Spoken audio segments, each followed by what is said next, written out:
Yo, people, welcome back to another watch along. Sunderland versus Newcastle, and of course, Crystal Palace against Man City as well. And there's going to be two other games that we keep an eye on. I'm going to try and get all games up on all screens today because I don't really think that we should miss a minute. I'm going to keep my eyes on everything. I've got 4 eyes and I got, 4 screens. So let's see if we can do it. But first of all, I completely forgot to thank you guys for 150,000 subscribers yesterday on the watch along. I was probably too nervous, too stressed, too worried about the result, but we obviously got it in the end. There's a lot to discuss with the Maresca report and whatnot. We're going to get into that. But thank you so much for 150,000 subscribers. It's a madness. It's an absolute madness. What we've been doing this last year, I'd say last year, because this time last year we were in Kazakhstan, or not far away from, I think, going to Kazakhstan. Is been mad, very, very mad. So I appreciate the support. And yeah, man, I'm looking forward to the rest of this journey, wherever we're going with it. Do you know what I mean? So yeah, big up the chat and big up everybody in the community that will join us later in the stream. I'm gonna get the lineups ready. As per usual, Premier League, Coca-Cola are sponsoring this watch along. Again, to be able to work with these brands is a madness. Is really due to your support. And to be honest, to share a sponsor with Chelsea, boy, it's madness considering I'm from Forest Gate. You know what I'm saying? You guys have seen the come up from Roundabout filming outside. So yeah, to be trusted to work with these companies is an absolute madness. So yeah, let me get the lineups ready and then we go and proceed. All right, cool. December's pure chaos, matches every other day, deadlines to make, FPL haunted decisions to take. But that is why this time of year is so special, because it's non-stop, it's unpredictable, and it's emotional. When it all gets too much, this is my reset. That's the uplift moment. The Coke Zero hits, the mood resets, and suddenly you're back in fan mode, ready for the next round of madness. Because football in December isn't meant to be calm. It's full of highs and lows and festive noise. So embrace it. The chaos, the community, the Coke. So these are the lineups for Sunderland versus Newcastle. I'm in my Chelsea, got my Chelsea hat on once again. I've also got Crystal Palace versus Man City lineups ready as well. But we're going to start with this game because for me, this is the main game. This is the game where really you'd like to think it should be a late kickoff, but obviously policing problems and security issues and all sorts of funding that would be needed to stop these two fan bases from killing each other. It's the early kickoff, but to share it with 3 other games is insanity to me. Obviously, there's a lot of European matches in the midweek with all these English teams, so the scheduling is the scheduling, but I would have liked to have thought that this game could have got its own slot.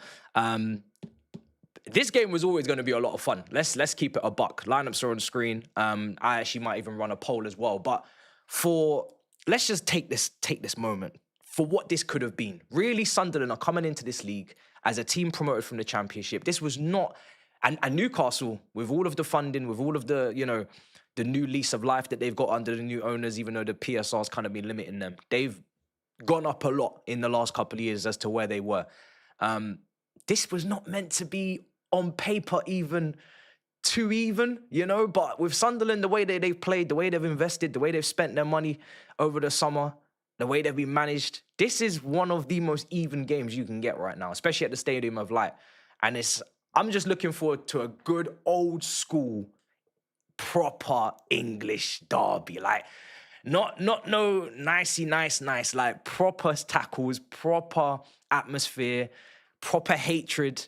The only thing I'm annoyed with is that I obviously don't have the audio because obviously I can't play it because then you guys are going to hear it and then we're going to be absolutely screwed on copyright. But yeah, I may even have to go and watch it after the fact just to even catch a little bit of the noise if I can, because this is going to be a madness. I'm sure both sets of supporters are so excited to go up against each other because it's been a very long time. I think they went up against each other in the Cup. I can't remember whose ground it was at. I feel like it was at the Stadium of Light, and I feel like it may have even been last season or the season before. But the quality differential between the two teams was vast. And in the end, Newcastle did win that game. I'm pretty sure Isak even got the goal. So we're talking league.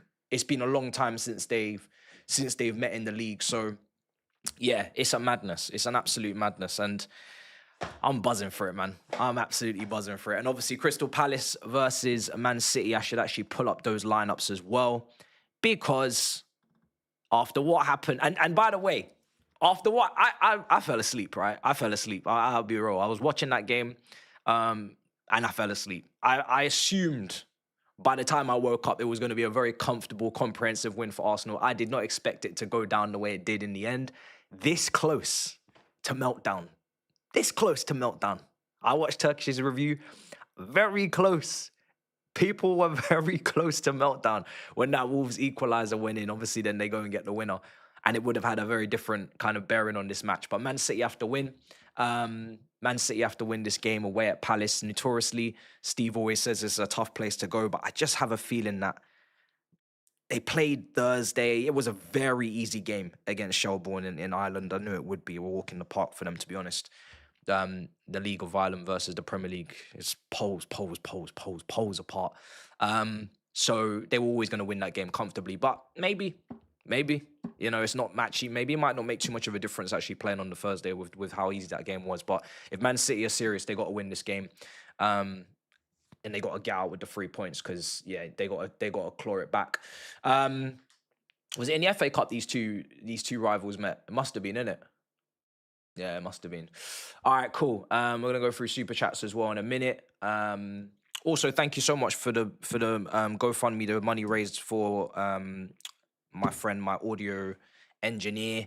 Obviously, we did a couple streams on the midweek because obviously his house was broken into and all that. I kind of explained that on all those streams, and you guys raised £300, which is brilliant. And like I said, I'm gonna double it. So it's going to be a really big help to him. So I appreciate the support on that, especially with the fact that we're in Christmas and, yeah, you know, all that comes with that. It's an expensive month for everyone. So thank you for that as well. The lineups are on screen for Man City, Palace, but a lot of people are asking me about the Maresca thing, and I understand that. So I need to probably address, or at least talk about that, you know, for a second as to what we think and feel about it. It's interesting, isn't it? You know, it's civil war. Not really what we planned when we did the whole war thing. Now it's civil war. Listen, I know what's going to happen. You know what's going to happen. He's going to come out in tomorrow's presser before Cardiff. He's going to, you know, put it all. He's going to put it all down. He's going to say it's not that big of a deal. I misspoke, or you misinterpreted what I said, and I'm not in beef with any owners or any directors. It's not targeting anyone, and it's all just emotional outbursts and all that stuff. Blink twice if you're in trouble, right? I don't really know what's going on there, because obviously, you know, everybody's meant to be singing from the same song sheet. Everybody's meant to be on board with the process and the project and the signings, and you know, that's why they wanted a head coach. And you do your job and we'll do ours. So this is the thing. And I'm going to say this very gently, very politely, because a lot of people are going to think that this is Maresca defense. And I know Assad is one of those people. He's speaking about the rotation of the team. Now, we've rotated the team more than any team in this league. Now, how you rotate the team, who you choose to rotate in and out the team is obviously his discretion, and he's made some errors there. But the fact is he's rotated the team quite a lot. In a Club World Cup year, makes sense. Title-winning teams, you want consistent 11s. Go back and look at our title-winning teams. You don't chop and change. You don't mix and match the centre-backs. You don't want to mix and match the striker, because that means he's not on form and he's not scoring 20 goals. And I can keep going on and on. Goalkeeper, whatever. Any manager who starts to develop a taste and a mentality to want to win the majors are going to start being very combative, very aggressive, very emotional outbursts with the project. And it's the same reason why all of these top elite level managers have rejected us, or we failed to agree terms in the summer with all of these guys, Enrique's and Nagelsmann's over the years or whatever, because they want to win. And this project can be very frustrating for managers who want to win, because the players that they're rotating into the team are young, inconsistent, will make errors, and you just have to get on with that. Hatos, even Esteval coming on, giving the ball away, Santos, not great games, Josh will have errors like he did against Brighton, etc., etc., etc.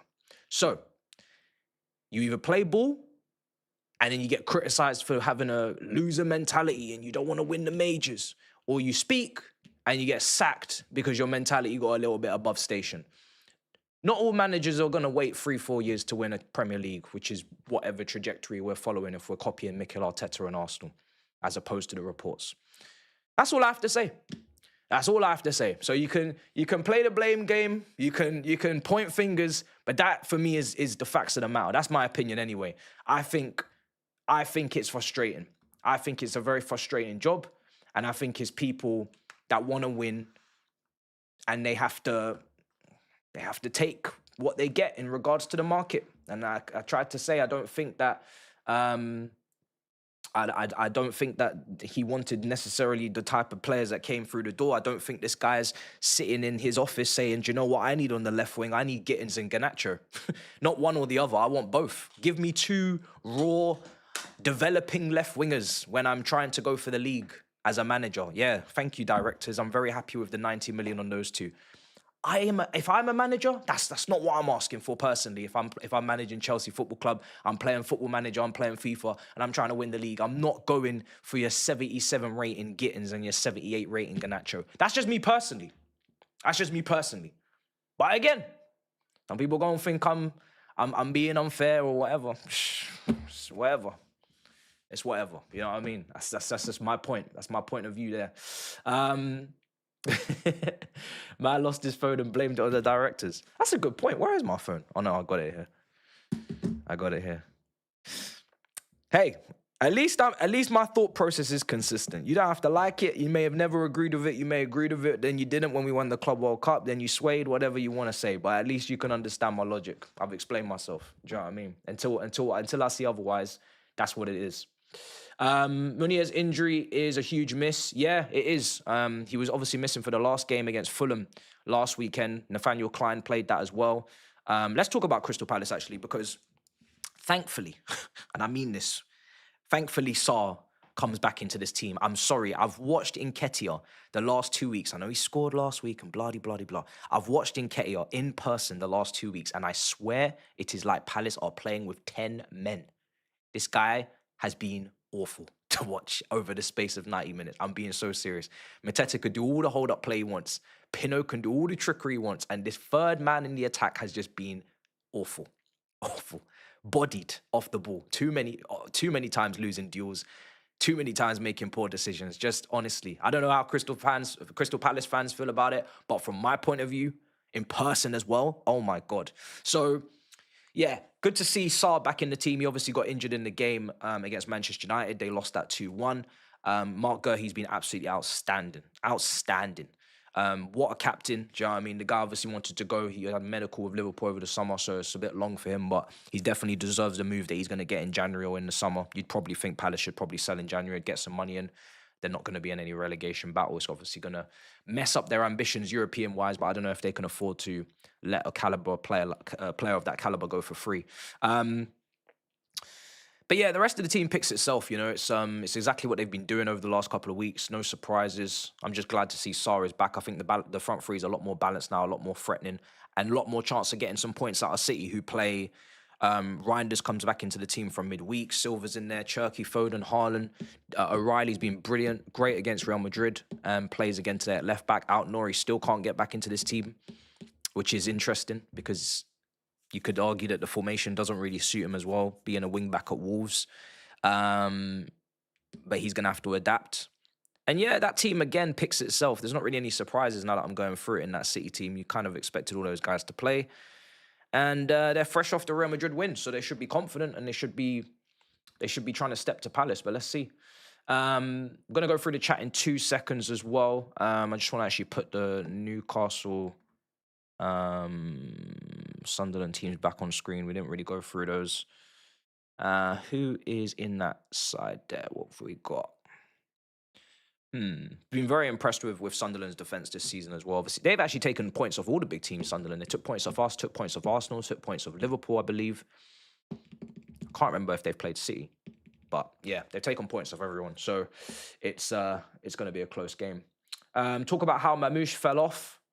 Mamouche is an interesting one because he kind of feels very similar to a Julian Alvarez. The ball striking ability may not be as good because Julian Alvarez's ball striking ability was always fantastic at River Plate and whatnot in Argentina. We saw in the World Cup, but they look like similar kind of.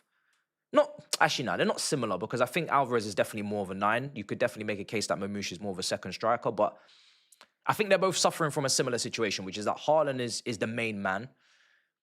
Is it really possible to breathe as a goal-scoring player in a team that plays with Haaland? You'd be stupid not to direct all of the traffic to Haaland in terms of chances, to kind of play around him, play to him. I feel like these second strikers or these kind of deputy 9s, Gabriel Jesus's, Alvarez's, Mamouche's, they do struggle to not only play with Haaland, but also thrive with Haaland. So I think City are probably better off getting a backup 9 that is an actual 9, like an out-and-out kind of 9-9. But that guy's understanding is that he is literally backup and he does not play unless Haaland is away. So because it feels like there's a little bit of an in-between with Mamouche. He can play with Haaland, but he could also play instead of him. So I don't know. I don't know what you guys think of it, but I'm not saying that Mamouche isn't good because he was brilliant, I think, in the January to May period last season. He's a large part of the reason why they got top 4. But yeah, I just think it's a difficult role for him to be in. And also, I think, you know, if you're going to play with Haaland up front, you need a traditional playmaker in Turkey behind him because you're trying to create for Haaland. Turkey is a fantastic player to play behind Haaland. You've got both-footed playmaker, passing, crossing, creativity, selfless play in terms of that pass first, shoot second type footballer. Mamouche is not that. Mamouche wants to shoot. Mamouche wants to make runs in behind. Mamouche wants to score goals. That's his MO. So I just think there's a bit of a clash. I don't think it's Mamouche being a bad player. I just don't think it really works. Nori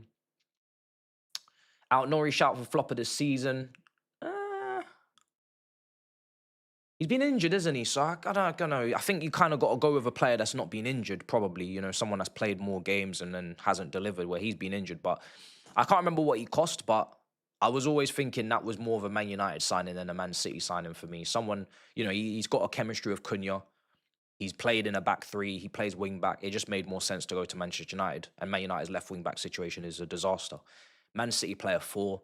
I don't think he's defensively ever been airtight. They needed a left back. Now O'Reilly's gone over there from midfield. He's doing a Fabian Delph. So yeah, I just think it's wrong club. In terms of the move. I don't think he's a terrible player now. He's definitely not. He's definitely a really good player. And him going forward is really good as well. But just don't think he's gone to I don't think the right club have signed him, to be honest. What else is going on? SD gave him 6 new players. He hasn't improved any of them, says Assad. Yeah, I'm not going to argue about this. I'm here for the 2 p.m. kickoffs. I'm not going to argue about this, but you know, I can give you loads of things in this life. You can be given whatever you want, you know, but do you want it? No. If you don't, you're gonna probably misuse it or mishandle it. You know, I don't think he's doing. I don't think you can blame him for the natural inconsistency that the likes of Garnacho and Gittins are going to give you. Garnacho was given 3 opportunities yesterday. He missed all of them. Is that Maresca's fault? No, it's not. I don't think the ball, and Don was saying this as well, I don't think the ball gets out to Gittins enough when he's on the pitch. But again, you know, that winger fullback situation is set. He's not going to bend. The board have gone in their direction with the wingers. You could argue that Leao's and Barcola's and these guys suit this system more because they're elite level dribblers. And the directors knew that. So who do you want to blame? The directors for not profiling the right players for the system, or the manager for not being adaptable and changing to the players that he has? You could just say both if you want, you know. I think both of them have to come closer to whatever each other's trying to do, but they should be in sync already. Love your energy, true Chelsea fan, never change. Please don't ever become an agenda-driven online fan. Also, I think you have been too harsh on Neto. I don't know, like I've explained Neto before. I don't think I'm harsh on Neto. I think I'm look, we're not in a title race anymore, so I'm probably going to be less harsh because really what I wanted to do was challenge for the league. I've spoken about in the review, we need 2 goal scorers to really do that. Any team that is successful tends to have two players they can rely upon for goals. And Neto being in his second season at Chelsea, being an experienced Premier League player, being someone that I think is capable of scoring more goals because he has scored goals this season, I'm asking for more goals. I'm asking for more from him than I am than Garnacho, than I am than Gittins, than I am from Esteval, because he's the most experienced, the most seasoned, and he costs 60 million quid. I don't think that's wrong to ask expectation for a player that plays for Chelsea Football Club when I've seen wingers that I don't even need to go through the names. Your Damien Duffs, your Ian Robbins, your Eden Hazards, your Florent Maloudas, your Joe Coles. This is Chelsea Football Club. That's all I have to say. So yeah, he's getting GA now, which is nice. We're not in a title race anymore, so I'm probably not going to be as harsh. But when I want to win the league or I want to go for the league, there's certain players that have to do certain things to do that. And he was one of the people I picked out that had to do something significant. And if he can't do it, then we can't win the league. Not because of him, but because of multiple people that can't do what needs to be done. So it is what it is. But hey ho, I guess we can just go for top four again and just continue to pat these guys on the back. I don't know, I'm not really too fussed. Flops of the season. Elanga and Cunha. Elanga. Again, he was never worth what was paid. Like, and I'm not even going to blame Newcastle because Newcastle got rejected by everyone. So let me just make sure I got the timer on screen ready to go because we're going to kick off in about 4 minutes. But Newcastle, they tried to sign so many players. I can't even get onto their recruitment. They wanted Ekitike. They wanted João Pedro. They wanted Mbeumo. They wanted Trafford. They wanted so many players. So I saw the vision because all the players they were interested in would have helped them. But they couldn't get any of them. So they ended up with players like Elanga. And they damn well knew Elanga wasn't going to take their team to the next level. They damn well knew Elanga wasn't going to take them into the next category of teams. And they had to overpay and do what they did. But they probably, in hindsight, should have gone for other wingers in this league.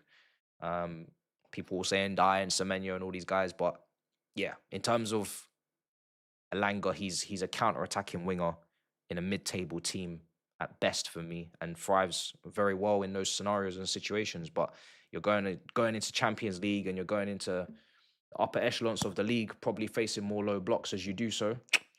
Nah, that's not the signing you want to splash that kind of money on. And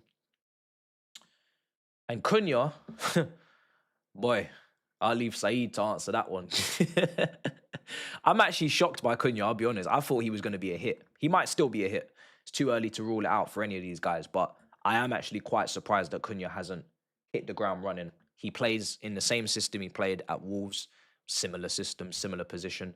He plays in a team that's pretty transitional because they don't dominate possession with their midfield all of the time. And he's Premier League proven. So I'm actually shocked. I thought he'd be a really good signing. He might still prove to be, but genuinely, I didn't see that one coming. So I don't know what's going on with him. He's wearing the number 10 shirt, so he better get it together because, boy, Mason Mount's taken his position and deservingly so. I think Mason Mount's been very good this season. No salt. So I can praise my ex-players. You know what I mean? Havertz and Madueke's out there. I can praise the ex-players. Mount's been good this season. He's been good this season. Obviously, there's a long way to go to justify the price tag, but he's been a lot better than Cunha, that's for sure. Right. Let's see. What else have we got to go through? I can't wait for this game to kick off, man. This is going to be a madness. Let me get the timers. I'm going to get the timer ready. It's going to sync up with Sunderland Newcastle, and then the rest of the games will follow, and we just pray that they're all in sync-ish, to be honest. Let me see. But yeah, my plan is to get all 4 games up if I can. Ooh, that's going to be a great game. You can see the atmosphere through the screen. I'm telling you. It's going to be mad.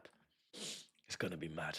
I just hope it's a blockbuster. I want like a 3-3, a 3-2 winner, late winner, 4-3, 4-4. That's what I want from this game, man. I just want pure carnage. I don't want... Like, Sunderland, I know you're going for Europe and you're doing a madness, but the shackles should be off. The shackles should be off. The confidence level should be high. You should be attacking, going for the throat, going into challenges... And Newcastle the same, because you actually have to finish in Europe to keep attracting players and all that. So both these teams should just be going for it. There shouldn't be nothing left on the table. Nobody with the handbrake up. I'm expecting to see a madness, honestly. Blood, sweat, bro. That's what I'm expecting to see, honestly. I really am. Where would I rank the Newcastle-Sunderland rivalry overall? If we're talking Barclays Premier League heritage, bro,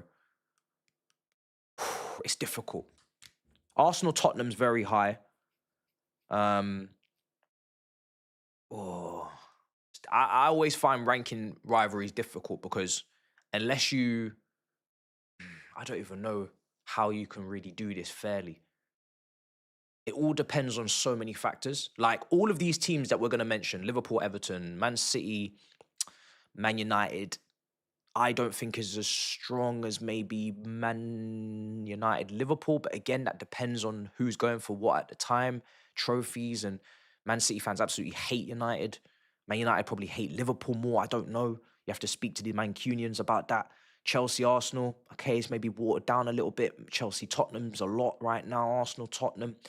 I don't know. I think it always depends on not only just the hatred, but also who's actually competing for honours. Like, if the teams are poles apart in terms of competing, I think it waters the rivalry down a little bit, and then you can move the rankings. So it's difficult to really. It's subjective. Facts. It's absolutely subjective. You know. So I don't really think you can rank them. That's not a cop out, but that's just I don't think you can really rank them properly, to be honest. I'd have to go to all these games as well and really get a grasp for it. Celtic Rangers is a madness. I know it's out of the country, but boy, Celtic Rangers is a madness. Even like West Ham Millwall, no one mentions it, but that is a mad rivalry. Like if them two are in the same league, the police are having a very long day. Do you know what I mean? So there's so many rivalries. If Leeds were a top team and they were going for the title with Man United, do you know how much animosity and hatred there would be? You can't rule that one out. So it's just, it ebbs and flows. It ebbs and flows. Time is going to be on screen in a minute. We are nearly a minute into this game. And then I'm going to stick on all the other games as well. I'd love to see Aston Villa and Birmingham, you know, as well. That's another one not to be underestimated. That was Barclays Premier League heritage as well. So yeah, man. There's a lot of rivalries in this country. Trust me, there's a lot. Right. So we've got the Sunderland Newcastle game up. I'm going to try and have the chat up as well, but I also want to have 4 games up. So this is going to be virtually impossible. Palace City we've got up as well. Do you think I'm a little bit off? I don't know if this Sunderland Newcastle game's kicked off late or am I just bugging? But the Palace City game's 3 minutes in. Yeah, okay. Maybe it's a late kickoff. I don't know. Right. Let me get the chat up as well. But yeah, I've got Palace City on at the moment and Sunderland Newcastle. Hopefully more. I want to have the chat up as well. Sunderland in possession. I'm so glad Sunderland are back in this league, man. We need as many of these derbies as possible if we want to bring back the real Prem. So really, we should be asking for Birmingham to come up as well for Aston Villa. We need as many of these derbies as possible so we can get more of these games to watch. If you don't have a real rivalry in this league, you need to leave. You know what I mean? Brentford, I'm sorry. But you don't really beef anyone like that. Fulham, you're too nice. You don't really beef anybody. You got to go. We've got to get these kind teams out of this league, man. These teams that don't have their real hatred in their heart when they take to the pitch. They're just not bunch of nice guys. You know what I mean? Nice teams, nice fan bases. Just get out of here, man. Get out of here with that shit. Here's I'm gonna call him his nickname. What was his nickname that I had? Oh yeah, Voldemort. Is it Voldemort? I can't remember. The chat will remember. 3.5 minutes in. Right.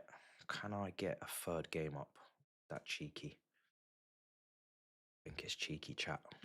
I'm gonna try anyway. Do you know what? Nah. I need the chat up. If something happens, though, I will switch for a goal. But at the moment, I want the chat up.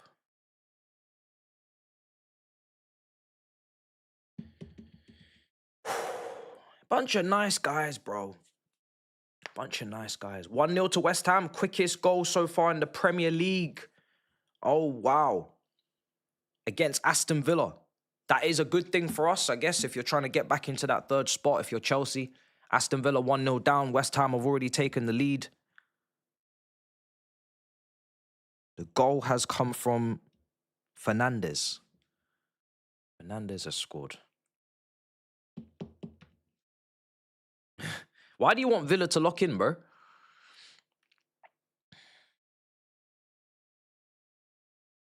I'm not really asked, I'll be real, with Villa. Like, if Villa win, they win. Like, I'm not doing this. we're not doing this. I'm sorry. I'm not doing this. I'm not preying on Aston Villa's downfall. That is just in December. Nah. Call me what you want, but we have to be above it. I'll be real. We have to be above it. I'm not doing it. I refuse. I actually refuse to give a damn. We won our game. We moved to the next game. It is what it is. Go on, son. I just want goals, man. Sunderland on the right. Come on. Ball's going to come in. Oh, that's not a good cross. Vardy's gone down in the City game as well. Gone down. And said that's our level. Oh, FPL. Oh, fair.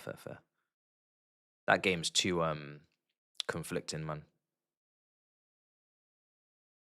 I got real life Premier League problems, and then I got to think about FPL. No chance. Ball in. Crosses from Sunderland need to be better. They're getting into good areas though. Xhaka. Vardy's down, so it looks like he might have to come off. So there's a bit of a stoppage in the City Palace game. So we're just gonna focus on this game here whilst that's going on. Sunderland playing some good football first 6 minutes. And also Tottenham obviously at Forest, but again, I don't really care about what Tottenham are doing, to be honest. Should not be an issue. Oh, damn, Burn. Cuts it out.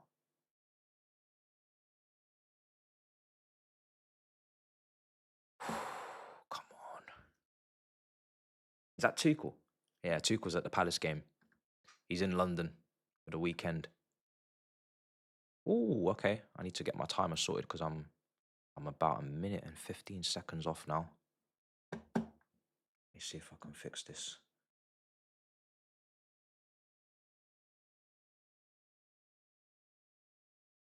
Oh, boy. I've got food here that I haven't even eaten, and I don't want to eat on camera. Peak. I don't want to chew into the mic. I've got no problem eating on camera, by the way.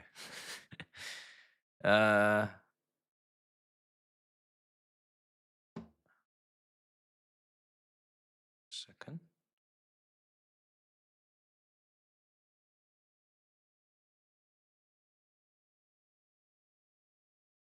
Oh. All right, Newcastle coming forward. Vardy was definitely coming off. He's been down for ages. I don't care who scores first. I think whoever scores first in this game, it's not going to deter the other team from trying to, or I don't think either of these teams are favourites like that to be deterred from going crazy if they concede first. So should be a good game regardless. But Alanga just broke through. Oof, tried to play the 1-2. It's unlucky. Oh no, Vardy looks like he's all right. He actually looks like he's all right. Is the atmosphere mad, yeah? That's the thing I forgot. I need to get the audio playing through here, but not playing through the thing. That's the next thing I need to sort out. Oh, God.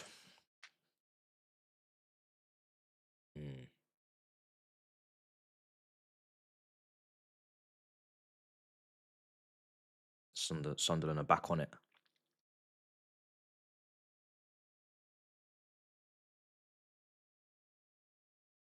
Come on. Oh, good pass. Is that Xhaka? I think it was Xhaka. Brilliant pass. Sunderland are in. Go on. Oh, the crossing again from Sunderland is so poor. So poor in this first 10 minutes. They're getting themselves in some really good areas, working the ball really well out wide. But every time they get into this crossing position, the crosser doesn't put any quality on the ball. Kills the whole attack, man. Oh, 1-1. Aston Villa have scored. Let me actually go and check that out, because 2 goals in that game this early on, we got to be there. We have got to be there. Aston Villa have equalised. It's a goal from Ollie Watkins, who's not been that much in front. You know, he's not been in the flurry of goals this season. He's not really been a heavy hitter in front of goal, but he's got a goal. I don't know how many he's got this season. I don't know if it's 3 in the Premier, might be. Let's just see this. Oh yeah, West Ham didn't even hold on to the lead for 2 seconds. So, boy, that's a great header from Watkins. It's a great delivery from McGinn, and it's a great header from Watkins. Proper striker's goal. Got in front of his man, near post. He really needs to pick up his form, because it shouldn't really be a debate about him going to the World Cup after the part that he played in the Euros and the semi-final, and the fact that he was off a very good season in front of goal. Chris Wood is nowhere near it at Forest. He doesn't even really play. He hasn't been in good form. Watkins, really, he's not scored enough goals. Delap's been injured. Who else is out? Tony's in Saudi, you know? So it's like that England second spot is up for grabs. Right now, Danny Welbeck deserves it the most, to be honest. Oh, it's given his own goal. Oh, fair. Is Chris Wood not English? Or is he like... Oh, yeah, he's from New Zealand, of course. He plays like such an English striker. And he played for Burnley as well, honestly. Him and Ashley Barnes. What a pairing. Yeah, exactly. He's definitely New Zealand. All right, let's go back to the Palace City game. Such an English striker, Chris Wood. If there's anybody that, you know, they say some players, they play with a different passport. Chris Wood plays like an English striker. I associate, well, to be fair, Tim Cahill's Australian, so I don't even know what to associate New Zealand with in terms of football style. Never watched New Zealand. Elanga's finished, they're saying. He looks English. Yeah, bro, he could have fooled me, bro. I tell you, he could have fooled me, bro. Fans are going mental in that stadium. Right side, Newcastle. Here's Elanga. I'm about to see exactly why you said he's finished. Oh, my days. Man's just running out of play. Woy. Oh, my boy. He's just running out of play like that. Crazy work.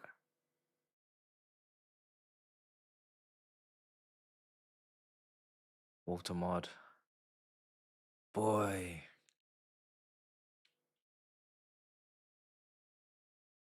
Boy. 13 minutes.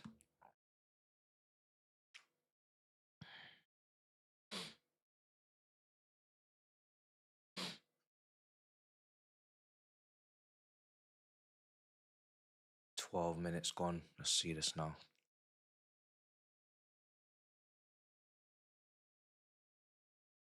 Flick on. Oh, no.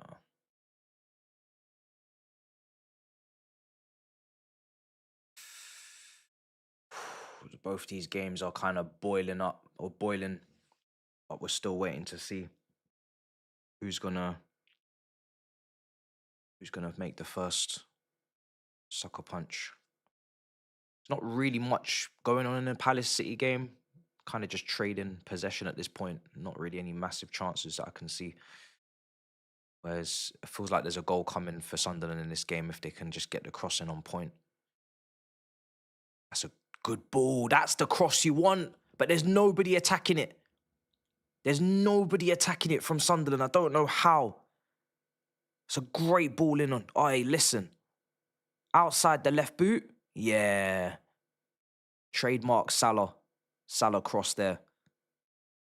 What a ball in, man. Great defending as well. What is going on in this Palace City game? What kind of pass is that?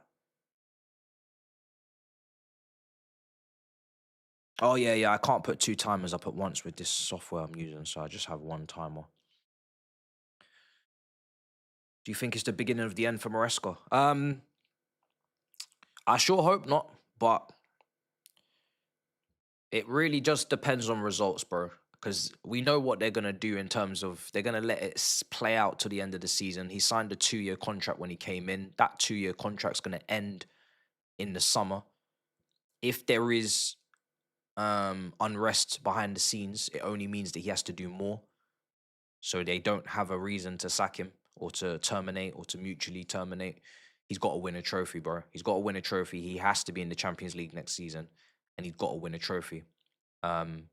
I would argue that if the relationship begins to fracture, an FA Cup or a Carabao Cup might not even be enough to save him, because they might just see that as, yeah, you won a cup, but we can still kind of make a point that you didn't win, I don't know, a major. Palace in behind. Oh my days, what a chance for Pino. Hey, Pino's got to score. He's got to score, man. 1v1. Massive opportunity. There was 2 balls on the pitch at this point, but I think he's even might be slightly offside. Linesman didn't put in a flag up, I don't think. He's hit the bar. It's not...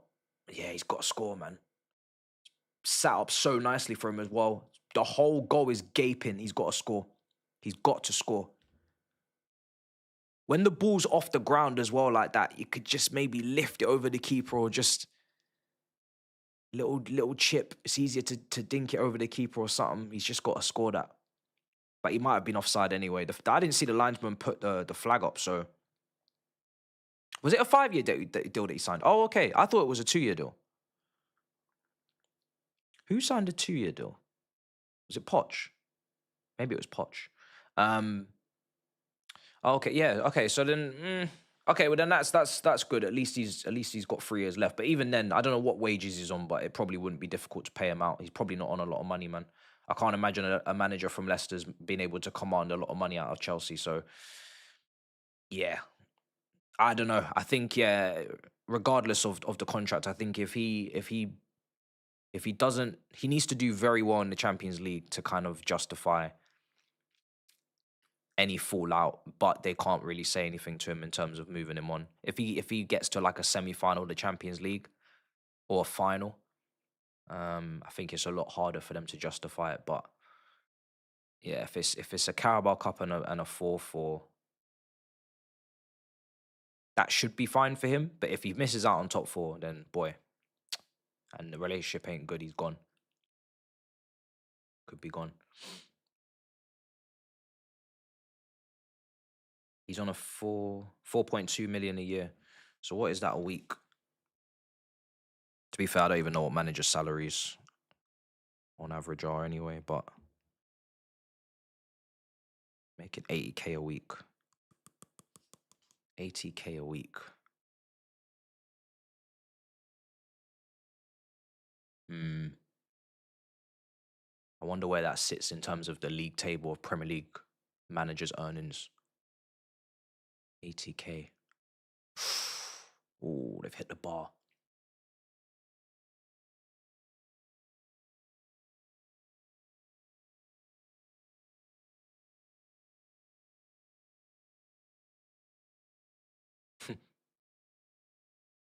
Yeah, Sunderland are coming closer to this goal, man.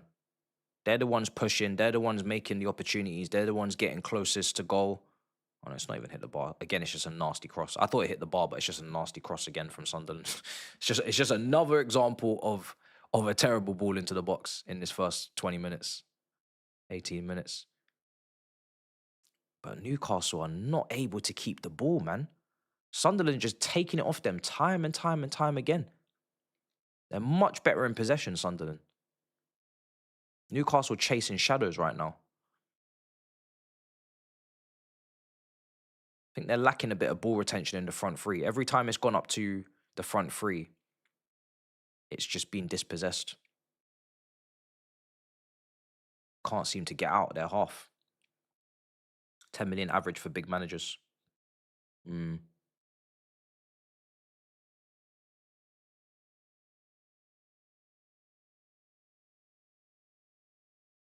Yeah, it didn't. 80K a week doesn't feel like a lot um, for a big club. So, but you know what? I'll be honest. I don't even think they'd have to pay him all out. I wouldn't be surprised if there's clauses in there. If you're signing like really, unless you're signing like a top manager, these rookie managers that you're appointing, or the ones that you're propelling all the way up to the top, from Leicester's and Coventry's, if it was Lampard, you really should be putting clauses in their contract to say if you don't hit certain objectives, there's a mutual termination clause in your contract, and we're not paying you out. And I don't think those caliber of managers are saying, yeah, I was gonna go from Leicester to Chelsea, but now that you've put that mutual termination clause, I'm not gonna go now. Do you know what I mean? They should be a lot easier to negotiate with. You can't put that clause in with a Mourinho in his pomp. You can't put that clause in with an Inzaghi, a Simeone, a Mourinho, not Mourinho, sorry, a Pep, a Klopp, or whatever. Those clauses they ain't playing with that. You know what I mean? You're paying us out. But with Maresca's and these guys, McKenna's, if you got him company, I think you can put these clauses in and you're fine. So I wouldn't be surprised if Chelsea have got plenty of clauses in his contract if they wanted to terminate at the end of the second year or third year. So if they don't, then boy, that's mad. Here's O'Reilly, Man City coming forward.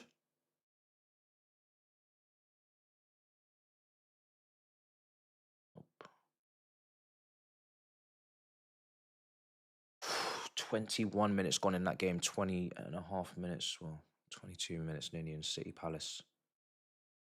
Still can't find a way through. Palace are really well organised in this back three, man. There's not much space for City at all, making it very, very difficult. They're playing very narrow. They've got the three and then two in front. Haaland can't really find much space. That's a great ball. Unlucky. It's one-way traffic in this Sunderland Newcastle game. They get paid out over years and the club is always protected first, Matisse. Thoughts on Arsenal game yesterday? I didn't watch the whole game because I fell asleep. But for what I did watch, it was a bit boring in regards to Arsenal. First, like 60 minutes. That's probably why I fell asleep. But fair play to Wolves, though. And Rob Edwards put up a very good fight. I was kind of watching with the expectation that they were always going to get the winner and score. I wasn't really ever thinking that the Wolves were going to get a result. Even if it was jammy and dodgy, I knew Arsenal were going to win that game. If I was awake for the equaliser, maybe I would have done a madness. Oh, go on. Go on. Nope. Nope. Saar trying to find Mateta. Sunderland ball in again. Surely there's got to be a goal for Sunderland in a minute, man. Go on. Oh, surely Sunderland are almost going to find this goal. They're all over Newcastle. It's so one-sided. So one-sided in this game. There's a red card in this Sunderland team. Will it be Xhaka? Yeah, Palace are exactly what Palace are just set up in their 3-2, or their 3-4-3, and can go into a back five very easily with Klein and Mitchell, and they're just set to counter. They're just set to counter, bro. Absolutely, they're literally just sitting in that block. And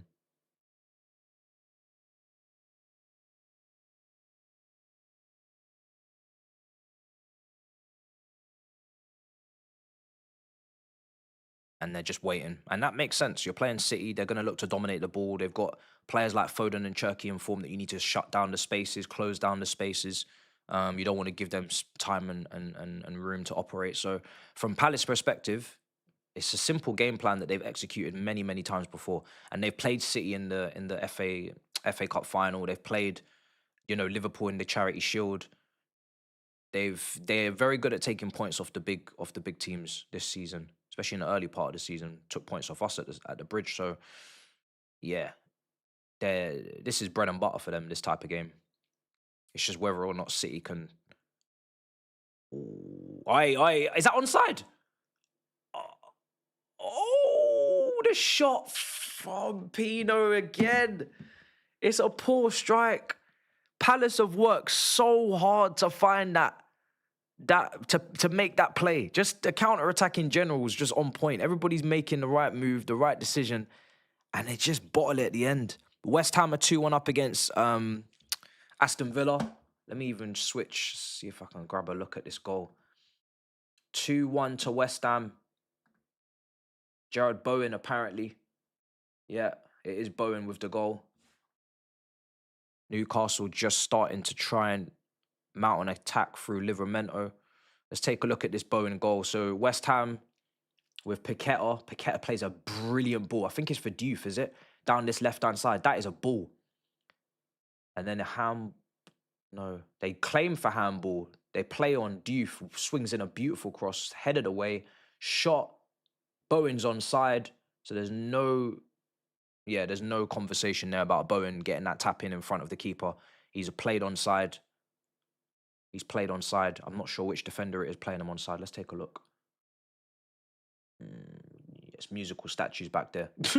The audacity to put your hand up when you know damn well you're playing this guy onside, doing up musical statues in that defense. You know damn well Bowen's onside. You ain't playing that man offside when you're standing there. So yeah, 2-1. Lapse of concentration from the offside trap for Aston Villa. Didn't get out quick enough. And yeah, 2-1. Let me even find out who that defender was. Was it Konza? Or was it Cash? I think it may have been Cash. I don't think it was Konza. I think it was Cash. 2-1, yeah. Ian Matson's playing. Oh, fair enough. Not spoken about Ian and Matson for a minute. Ajax are beating final 1-0 as well. Big game in the Dutch league. But yeah. Goal given. There was never a need for a VAR check on that. It was a clear and obvious goal for West Ham. Clear and obvious goal. Who did Aston Villa play in the Europa League? Maybe they're suffering a little bit from the Thursday football. They played Basel. 2-1 win they did in Switzerland. Came from behind. No. Tielemans' second half winner. Basel, I think, a third in the Swiss league, if I remember correctly. Martinez is injured. And there's a player down for City as well, but I think he's going to get back up. Bowen will cook at Newcastle. Bowen's exactly the type of player exactly the type of caliber of player that Newcastle need on that right wing. You look at Elanga, you look at Jared Bowen. Bowen is exactly what Newcastle would have wanted on the right wing. But unfortunately, Bowen is never leaving West Ham. But that is the perfect signing. Perfect signing for the right wing for Newcastle. If they'd signed Bowen and they had a front three of Gordon/Barnes, because Gordon can be inconsistent, Barnes is good for a goal. The striker purchases worked out. Obviously, they wanted Ekatike. That would have been a madness. And then Bowen on the right. Boy, that front three would have been very, very, very nice. Very balanced. Very, very balanced. Oh, there's been a goal at City ground. I don't really want to take either game off the screen because Man City got a free kick in a good area, but I'm going to switch the... Are you guys saying there's a goal? No, I think there is. Oh, playing out from the back. Oh, it's Forest, yeah, 1-0. And a save by Henderson from the Man City free kick. Goal for Callum Hudson-Odoi, the guy that Toby rates so highly. He rates Callum Hudson-Odoi so highly, so he should be so happy to see the 1v1 demon doing dirt on his football club at the City ground. Nottingham Forest 1, Tottenham 0. Shocking build-up play from Tottenham. Shocking build-up. They're trying to play out.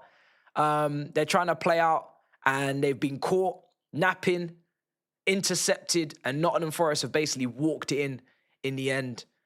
Who's at fault for this? Is it the keeper or is it the midfielder coming in? I think it may be Archie Gray that I can see there, calling for the ball, but he hasn't scanned. He clearly doesn't know what's around him because by the time he receives that ball, he ain't got no time to even make the pass. He ain't got no time to make that pass. Archie Gray at the scene of the crime. You could say that Vicario maybe should also make a better decision considering the fact that he can see the full pitch. And he knows exactly what Archie Gray's about. He knows exactly what's about to happen to Archie Gray. But yeah, rough. That's a rough one to take for Tottenham. Not that we care. So 1-0 to Forest. Yeah, it's a good save from Henderson. He's cleared it now. Choo choo blood. um,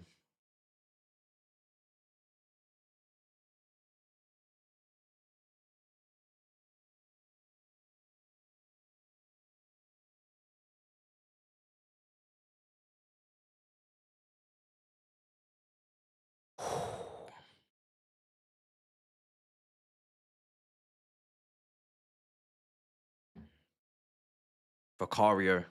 Poor from Newcastle. Expressions is fuming. Yeah, I can imagine. I can imagine.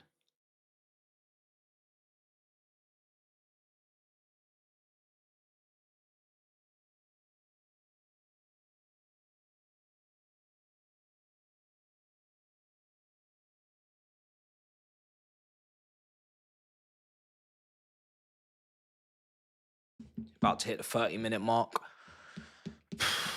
There's got to be goals in these games, man. There's got to be goals in these two games, surely. Surely.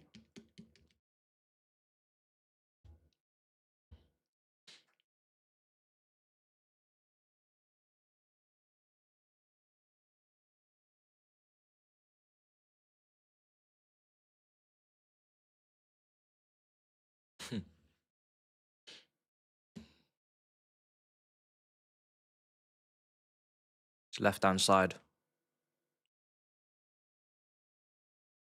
Oh, he's nutmegged him. Oh, he's left it behind. He's lost it. Come on. It's good play. Here's Elanga. Elanga, you're not going to give that ball away, surely. Fucking hell, Elanga. Boy, the turnover machine that he is in this match. My lord. My lord. Elanga. Deary me, man. Honestly. How do you see a transitional counter-attacking winger at Forest in the lowest of blocks under Nuno and say to yourself, let me get some of that as an aspiring top 4 team? I just don't understand the logic. I don't understand the damn logic, honestly. I get you're desperate. I get you miss out on your targets. But profile-wise, you should still have the same type of player on your list. A ball, heavy, touch dominant, whatever you want to call it. Playmaking, goal-scoring winger, whatever you want to say. But you can't really surely be going from one extreme to the next. If you're looking for someone that's a playmaker, someone that's a low block kind of, killer, a goal-scoring winger, whatever you're looking for, you can't even call Elanga a goal-scoring winger. I know he got goals last season, but he's not a goal-scoring winger. Like, he's not someone that you're looking at and thinking, oh yeah, he's going to bang me 15 goals every season. Regardless of the system, regardless of the style of play, regardless of the setup. Like, that's not going to happen. He's not in Buemo. He's not a finisher. So, I don't know. Maybe they're just trying to replicate the hard work that Jacob Murphy puts in. But surely you can ask for more than that from a right winger at this level. Crystal Palace 0, Man City 0. It's really, really tight. Palace, again, like I said, just kind of sitting in that block. That is a madness if that goes out of play. Mitchell keeps it in.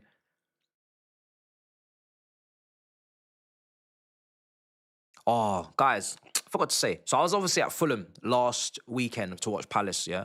Fulham v Palace, and I was sitting in the cottage, the oldest stand. And beautiful, beautiful, beautiful stand in terms of, like, just the inside of it, and, like, you can see how much heritage and age is there, and it's just nice to see, like, what an old stand, which you can clearly see is being kept in good nick and good, and it's been kept in good shape. But my days, I'll be honest, if you're a season ticket holder and you're sitting there, your arse is finished. You're finished. Your arse is finished, because them seats, them wooden seats that they got in that cottage, oh my days. I was looking at the padded seats in the opposite stand thinking, I don't know if I could live this life. for 38, or not 38 games, but I don't know if I could live this life as a season ticket holder all season. The back problems, your arse is finished. It's finished. It's absolutely finished, man. It's a sick stand though. To go there on a once off is very, very nice. You know, City are scoring with the first chance if it falls to Haaland. If it falls to Haaland, yeah. Bro, and your knees as well. Like your knees are up against the seat in front of you. Like there is no breathing room. It is literally your knees are rammed into the seat in front of you. Your ass is on fire. Your back is killing you. It's peak, bro. And the Fulham supporters don't exactly stand too often. Do you know what I mean? So you gotta sit there and just take it, bro. It's peak. It's long. Bro, I'm telling you, the bus seats are more comfortable. Absolutely, I'm telling you.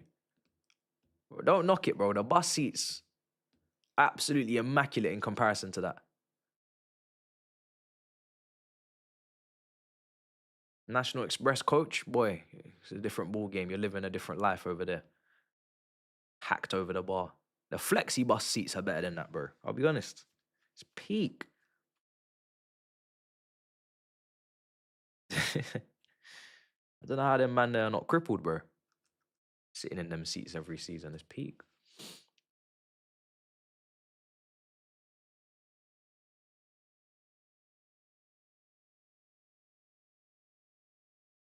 Yeah, Adam Walton smashed it over the bar. Smashed it over the bar. And Jermaine Defoe's in the stands.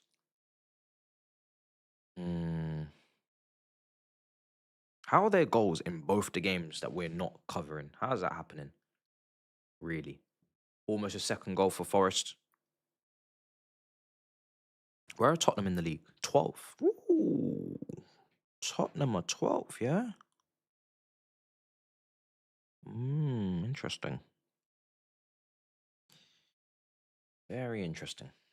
There's an injury at the moment for Newcastle, so there's a player down. Haaland's just tried to win that flick on. He does. Can they hold it up? Nice play from Cherky. Foden, sorry. Cherky, nice pass out to... No, that is Cherky, sorry. Oh, lucky. Matheus Nunes. Yeah, nope. That's not a free kick, man. Come on. Come on. That's very soft, man.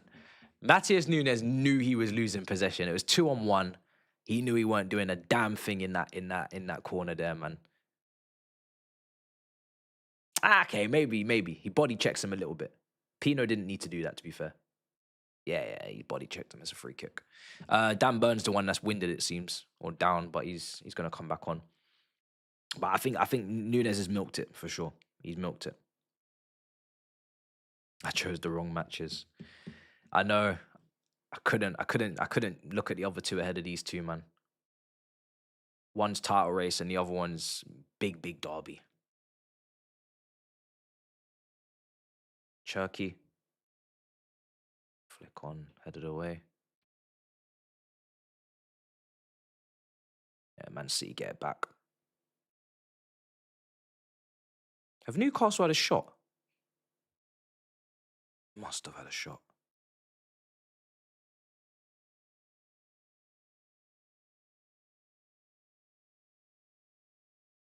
No, they haven't. Sometimes you just have to check because I'm blind in it. So I'm thinking maybe I've just forgotten or missed it. But no, Newcastle have not had a shot. They've not had a shot in this game. Now, Sunderland have only had 2 shots. So I'm not even trying to even blow the trumpet of Sunderland because the crossing has been absolutely awful. And the chance creation has suffered due to that. So they've only had 2 shots. Their XG is in the toilet as well. The XG in this game is in the absolute gutter for both teams. But yeah, Newcastle, no shots in this first half. 37 minutes gone in this game. 2 shots in total. It's peak. It's very, very peak. It's gone the other way. I was hoping there'd be goals, but it's now so tight that you can't even split them. They can't even create against each other. It's not a great game. Quality is not great. There's a lot of stoppages as well. Man City look like they're starting to flow a little bit better as time goes on. Surely the likes of Cherki, bro. Watching Cherki as a dual-footed player is just. Can you imagine if you had a free, and let's say it's Son, Santi Cazorla in the 10, and Cherki on the right. And I'm trying to think of a dual-footed striker as well. Just dual-footed attack. Oh, I want to see it one day. Header. Oh, it's 1-0 and it's Haaland. The chat know exactly what they're talking about. Erling Haaland for Manchester City. One chance, one goal. The chat said it. They know that the goal was coming for Man City, even though they weren't even madly creating mad opportunities. But you just need one chance when you got Erling Haaland up front, and then it's signed, sealed, and delivered. This guy, and I don't think enough people are talking about it, so I'm going to say it, even though it's common knowledge and it's obvious. This guy's ability in the air over the last couple of seasons has gone up incredibly, in my opinion. From when he first came to this league, when he was heading the ball initially, which was a little bit 50-50, he is now becoming an absolute killer in the air. Every time I see this guy score a header, the headers are, they're approaching Didier Drogba levels in the air in terms of accuracy, power, direction, leap. Like, the guy in the air, because we already knew Erling on the ground was unstoppable. The left foot finishing, 1v1 in behind at Dortmund, you know, acrobatics, whatever you want. But the heading ability, I think, is just ridiculous, bro. The heading ability has just gone up so much. You can clearly see he's working on it. He was not this good in the air before. He's clearly working on it. And he's a lethal now. I know Drogba's the king. Sorry, I'm not trying to disrespect, but I truly do believe Haaland is as good in the air as I've seen in a very long time in this league. I'm trying to, and I'm more talking about the top strikers. I don't want to go down to the Chris Woods and all these guys that are great in the air, but they're obviously mid-table players. I'm talking about the elite level strikers in this league. It's a long time since I've seen someone in the air this deadly, you know? I'm struggling. It's been a while, man. It's been a while, I think. Ridiculous in the air, man. That's a great header. That's really, really a great header. I feel like the art of heading has been lost in terms of strikers over the last, 5 years or so, because there's a lot more false nines, there's a lot more second strikers, there's a lot more wide forwards and all these things. And obviously teams maybe through a certain period of time weren't crossing as much because they want to keep the ball on the ground and they want to play percentages and all these things. But obviously crossing is now back, long throws are back. And maybe that will mean that more aerial demons will be developed. But that's great goalkeeping from Donnarumma, Haaland is ridiculous, man. In real time, we're watching what looks to be going down as the greatest Premier League striker of all time. Can't say it lightly, but the stats are the stats. You can't really argue with stats in terms of as a striker, not as an overall footballer. I think Rooney, Harry Kane, Aguero, Suarez, Henry, they're always going to be better footballers. They're always going to be better players. But in terms of goals and strikers, the numbers that this guy's going to put up, it's dark. It's dark. Thank God he doesn't play for a serious op. And it's only Man City.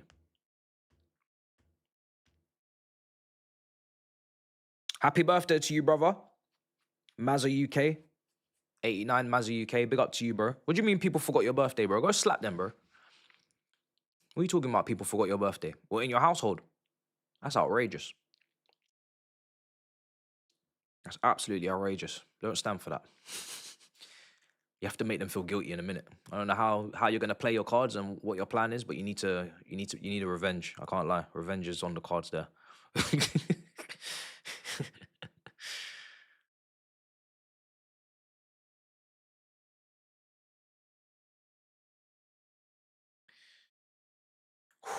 Right, we're nearly at half-time, Sunderland Newcastle, and I can't lie to you, it's not getting any better in terms of the quality. So I'm not going to switch off because it is the main headline of the day, regardless of what happens. But it's not living up to the hype. Pino tried it. Can City Haaland. Haaland. This guy, man. This guy is so good, man. Whatever they paid Dortmund, they need to triple it. They need to triple it. They didn't even pay a madness. Obviously, the wages are mad, but they didn't pay even 80 million, did they? They didn't pay 70 million for Haaland. This is a 150 million pound striker they have at their football club, and I don't even think they paid half that. This is robbery. This is robbery. We don't talk about it enough, but this is one of the bargains of the modern history of the sport in terms of inflation and what people are paying, the going rate. This brother was dirt cheap in comparison to what he should have cost from a transfer fee standpoint. Obviously, the overall total cost is a madness with the wages, but come on. This is a 100. This is, bruh. These men are getting away with murder. What was it? 50 million plus 10? Nah. That's outrageous. If you're Dortmund, you're kicking yourself. What was the reason for the price being that low? Could they not have done something? Add-ons or milestones hit? Surely. What kind of robbery is that? The money went to his dad. The agent's fee. That'll be agent fees, yeah. Nah, Dortmund have had their pants pulled, bro. That's absolutely mad. Dortmund have had an absolute shocker there in the negotiations. Unless his contract had a year left or something that I wasn't aware of. And I don't think it did. Or maybe there was a release clause, actually, to be fair. If they got the move from Salzburg, that was probably predicated on the release clause being there. And it was clearly for development and stepping stone club. Haaland's family are very smart with the way they've managed his career, so there probably was a release clause in there, to be fair. They've had it all mapped out. Yeah. They probably actually had nowhere to go with that one. But that is insane, that fee. Could have easily put a release clause of 80 and people would have paid it. Crazy, crazy. Looks like it's going to end, well, it's going to be half-time 0-0 in this game. Can't lie. Can't believe the lack of chances. I'm going to ring Saeed at half-time and ask him what is going on because I'm bamboozled. Absolutely bamboozled.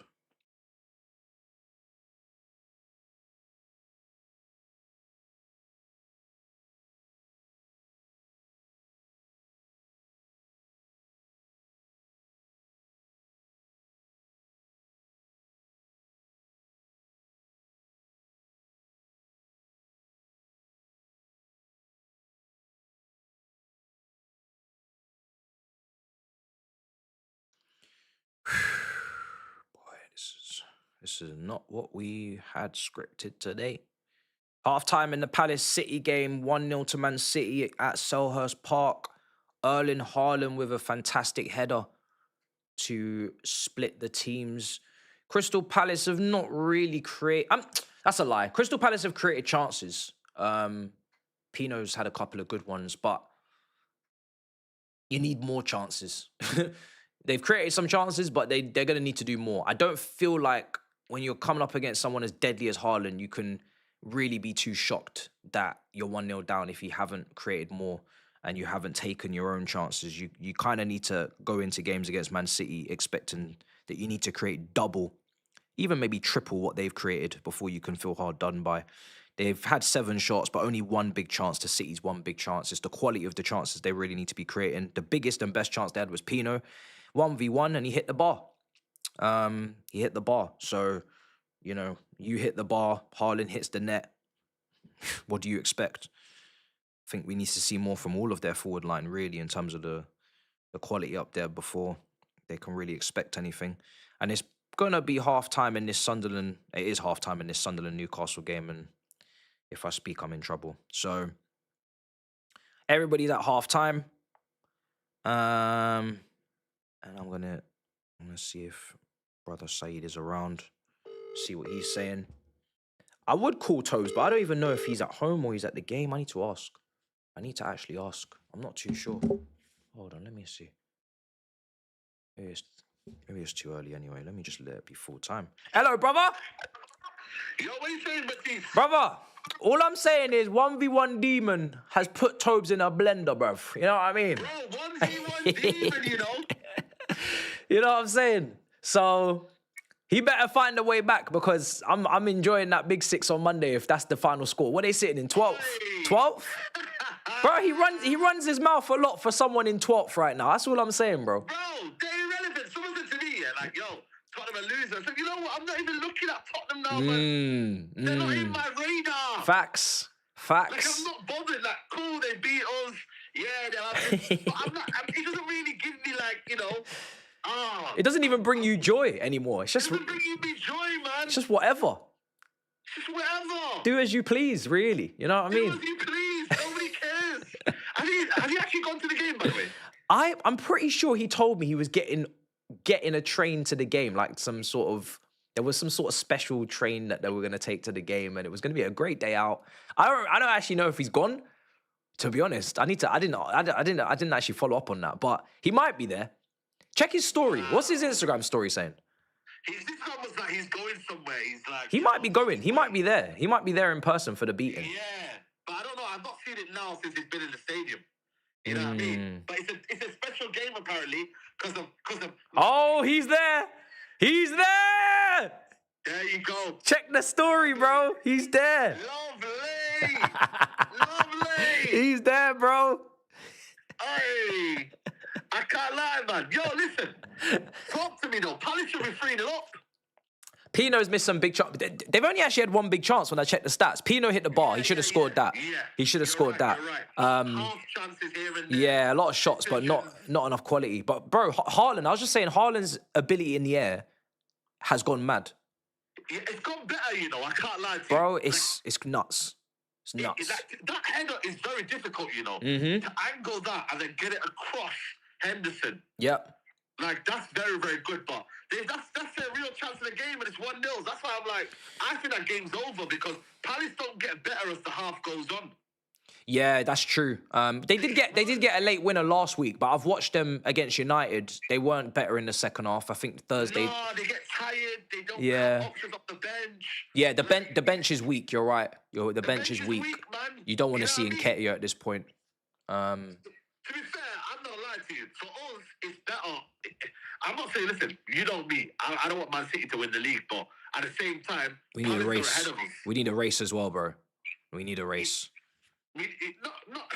We do, bro. We need a race, bro. You see the way Turkish is moving, bro. You've seen it. I know you're not on the mob as often, so maybe you're not getting the same heat. You need to see him in the light. It's not good, brother. It's bad, bro. I'd rather Steve win a league. When Steve top 4, right? Well, I'm not asked about Palace and Aston Villa. I'm not doing all that. I'll get top 4 on my own way. I'll make it my own way, or I won't make it at all. Do you know what I'm saying? Okay. I'm not doing this Palace hate watch and Villa hate watch. No. I'm not doing it. I refuse. You've gone beyond that. We're past it. I'll be honest. As a fan base, we have to be past it. We have to be past it. I finished 15th last year. So my priorities are different to yours. I can't lie. I'm still doing them right now. Who do you think is gonna if Steve wins the league or Turkish wins the league, what do you think is gonna be worse? Let's be real. Let's be honest. But you know what it is with Man City? Let me tell you what happens in Manchester here. They have a day and then they absolutely forget about it. They don't talk about it again. Do you know what I'm trying to say? That's brilliant. Like, you know what I mean, bro? Yeah. I get what you're trying to say. With Arsenal, they're going to have a whole week. A year? What do you mean a week? A year, bro. All year. There you go. But at the same time, bro, it's one of them ones where they've won another title. Like, in Manchester. You feel me? They're still nowhere near you, though. You're on 20, they're on what? Yeah, but look how many they've won in the last 8 years. They've won now 7 in... What is it, 7 in 9? 7 in 9. Liverpool have got 2, right? So no one else interrupted that. Yeah, 7 in 9. Obviously, Leicester in 14, no, that was way back. Yeah. Chelsea's the last in 16, 17, I believe. Yeah. Blood. That's bad. Bad, bro. So, like, yo. But then again, listen, I do see a lot of vulnerability. I can't lie to you. Arsenal, the thing with them is they need to be ahead of Man City by at least a good eight points. Yeah. A good 8 points, bro. They do. No, I agree. Because if they don't, they could mentally collapse. Mentally, they're unstable. Yeah. I'm not relying upon it because I'm not. A lot of people are comfortable with the mental collapse. For me, after 3 times, you should not mentally collapse the 4th. I hear you. So. But look at the way he's running the players into the ground, though. A lot of people are getting injured. Yeah. I need City a lot closer, though. I can't be doing this. It's gonna collapse. I haven't got the time for it. It's too stressful. Well, I don't think they're all that as well in terms of consistency. Like, yeah, they're winning today, but I don't think Man City are gonna be hunting them down. Like, you know what I mean? I'm hoping for pep tax, and it just, he just makes it happen. Yeah. He just makes it happen. Also, this Sunderland Newcastle game is terrible. It's terrible. Absolutely terrible.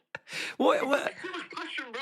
It's not what I signed. Yeah, I didn't sign up for this, You know what it is, bro? I think Sunderland have done their part here, but Newcastle, bro, these Gordon and Elanga might be the worst 2 wingers in the league right now. Oh, my God. They are bad. Oh, brother. Elanga If I speak, I remember battling the Chelsea fan base about this 60, 70, 80 million Anthony Gordon deal that they were trying to strike up under Thomas Tuchel. I said, get this shit out of him, man. Nah. No. That ain't the one. We need to ask for better, in this country. We're far too easily pleased. Where is our Neymar? Where is our elite level winger? What are we doing here? Seriously. I get what you mean. We just take whatever's given to us, We don't strive for better in this country, It's really bad. We'll take an Anthony Gordon, yeah. Come on, man. Come on. I'll park it up for 1 week though. Don't slander them too much because get them next week. Yeah, true. You know what I mean? Elanga though it was obvious, man. Well, Murphy and Barnes have been better, bro. This Yeah. season, what they're doing though, they have to rest them. I think Newcastle play midweek, aren't they? In the Carabao Cup, I believe. I'm not sure if it's this week or next week. Yeah. They've got Carabao Cup in midweek, and yes, they play on Fulham, Wednesday. I think. Yeah, on Wednesday. City play on Wednesday as well. Yeah. You're right. Saving them for that reason. So, yeah, man. It's one of them. Like I said, man. There's not many goals. Aston Villa are losing against West Ham, which I did predict though. Did you predict that? Yeah, I predicted West Ham to win that game. Fair play. Yeah, fair play. I just think for me, Nuno is unbeaten. I think in 4 or something like that. 1 loss in 4. And yeah, I think they should have won last week against Brighton. It was a handball. Yeah, and Villa are fresh off the Basel win on Thursday as well, isn't it? So Basel, they've won a lot of games. I don't think it's gonna hurt them to lose a game here. Yeah. You know what I mean? Well, they've got the points margin in 3rd. They don't really have to win, do they? They're not under pressure or anything. No. They're just trying to get top 4. So how many points are you behind Villa? We were 5 before kickoff. It will be 2 if they lose. Ooh. So if we win, we're 2. Listen, it might be a fight for 3rd, Forget 4th. I mean, it should be. It should be because Liverpool shouldn't run away now. So Chelsea don't look like they're running anywhere. They're going to be inconsistent. So it's going to be the top 2, and then there's going to be probably a gap, and then we'll see what happens with the rest of it. This year, there are actually no excuses, for us to not get Champions League football. Because you got the one game a week. 4th is available and 5th is available. Yeah. I mean, that's how it was last year. Man City finished 3rd, but that was on final day. They finished 3rd, Man City. Oh yeah, they did, didn't they? Yeah, bro, they just snuck in. As well. Okay. They snuck in as well. Interesting. Oh. I'm noticing. You're noticing, yeah? I'm noticing. Bro, I tell you, Yeah. if the top four race is too much for anyone's club, then you got serious problems because it's always like this every year. No big team should be struggling to be in a top four race. It's not consistent enough to real be. talk, It's real not. talk. The race isn't consistent enough to not be involved. That's what you deep. That's how bad we were last year. We weren't even involved. That's what bro. I'm saying. That's what I'm saying. How mad it is. That's when you know it's disgraceful. That's why I said with Poch. I said with Poch, you can't stay because how are you not even in the race? Man was mid-table for 80% of the season, then just rallied up 6th place in the last 5 games. Like, brother, you have to go, bro. You have to go. Yeah, you can't lose about 12. The thing is, the last season, how many games did you not lose? I'm not sure, you know. Let me check. I think We it's finished with about 10 games. we finished with 69 points. But I think you might have lost like between 7 to 10 games, surely. Let me take a look. Actually, let me check. I say 9. You lost 9. 9. There you go. Yeah, so This year you might be able to get away with losing 12. well, I don't want to be involved, you know. So I would actually like it if we could just comfortably be involved, like comfortably finish in 3rd or something, and then we can focus on cups. I don't really want to be doing the last day of the season heroics. So that's I don't really see anyone like. The thing is with Villa, yeah. Villa, as good as they are, I think Villa will be distracted by Europa League. Then I think with Palace, I think the squad is not capable. Everyone could be distracted by Europe apart from you. Yeah. Because really, I'd like us to be distracted by Champions League. I'd love for that to be the case in you have May. a gap though. You have a period where Champions League is quite good because in a sense of like after this game week, there's no Champions League until January. Oh yeah. So you know what I mean. You don't have no. Well, distractions. we're going to be playing a playoff, it seems. So we're going to be screwed in terms of fixtures. Is that 2 games, Yeah, by the way? yeah, home and away. Oh, It's the only fair way to do it, isn't it? So that's long. Wow. So we got to play 2 games. We got to play. Yeah, that's crazy. If we beat Cardiff on Tuesday, which we should, we then play 2 Carabao Cup semi-final home and away. FA Cup starts January. Premier League carries on. Yeah. And thankfully, if we had players going to AFCON, we'd be finished. Yeah, you'd be finished. That's what I was going to say to you. We're in trouble. That's the only thing that I'm going to be worried about is Mbumo, Ahmad, and Mazraoui going to AFCON. Yeah. I wouldn't even have to play tomorrow, by the way. There's still no news about it. Oh, really? Yeah, there's not been no confirmation they're playing tomorrow. Oh, because it's their last game before they go. Yeah, it's meant to be the last game, yeah. But we don't know because it's on a Monday. Peak. Boy. I might watch your game, you know. I might cover that. Yeah. No, I'm not gonna lie to you. For me, bro, we need to win, man. Are you going to the game? Yeah, I'll be there, man. I'll be there. Old Trafford with the mic. Enjoy the atmosphere settings again. Boy, you know what I mean? I generally think though that game will suit us because Bournemouth will play. And I think that's what I'm saying. I actually think that'll be a good game. Yeah, it will be a good game. Right, first game's off. Right, all right, I'll chat to you in a bit anyway, brother. Big up. Yeah, love, bro. In a bit. Man. In a bit. Bro. Always. Love. I'm tempted, you know. I'm tempted. I'm going to look into it. I might cover that game tomorrow. Usually I wouldn't on a Monday. We got Big Six straight after, but there's something about that game. And I ain't watched Man United in a minute because they're kind of irrelevant, so... So I haven't watched the United game in a while. I'm tempted to just keep it... Just to keep them at arm's length. Let's see what they're on as well. They're close to us in the table. They're gonna slag me off in the comments. I might just this once. I might just take a look. I would cover Aston Villa United next week. That's the one I was actually gonna cover, but I think Saeed's gonna actually be doing that from here.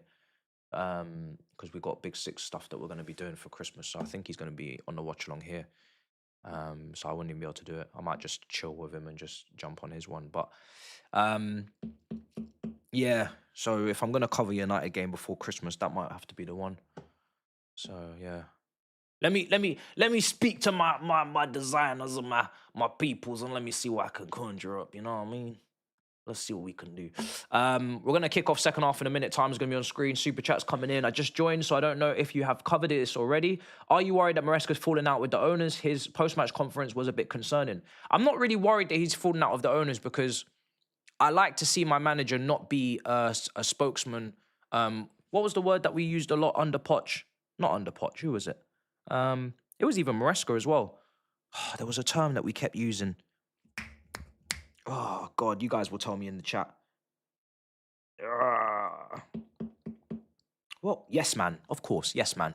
Simple. So I don't know why it escaped me. I don't want my manager to be a yes man. I don't want him to just speak on behalf of the board if he actually disagrees. I want to hear your thoughts, your opinion. Obviously, within reason, because they are your employers, so you do have to be professional, respectful, all these things. But I don't want my manager to just sing from the same song sheet as the directors if he doesn't actually agree with what's going on. I want to get an insight into what you want as a manager, so then we know how to judge you depending on what you're aiming for, what your goals are. If you're just going to sing from the same song sheet, then you could definitely just say the target is top 4, because that's exactly what they said, and then everybody has to just be pissed off with everybody because the target's top 4 and we all want more.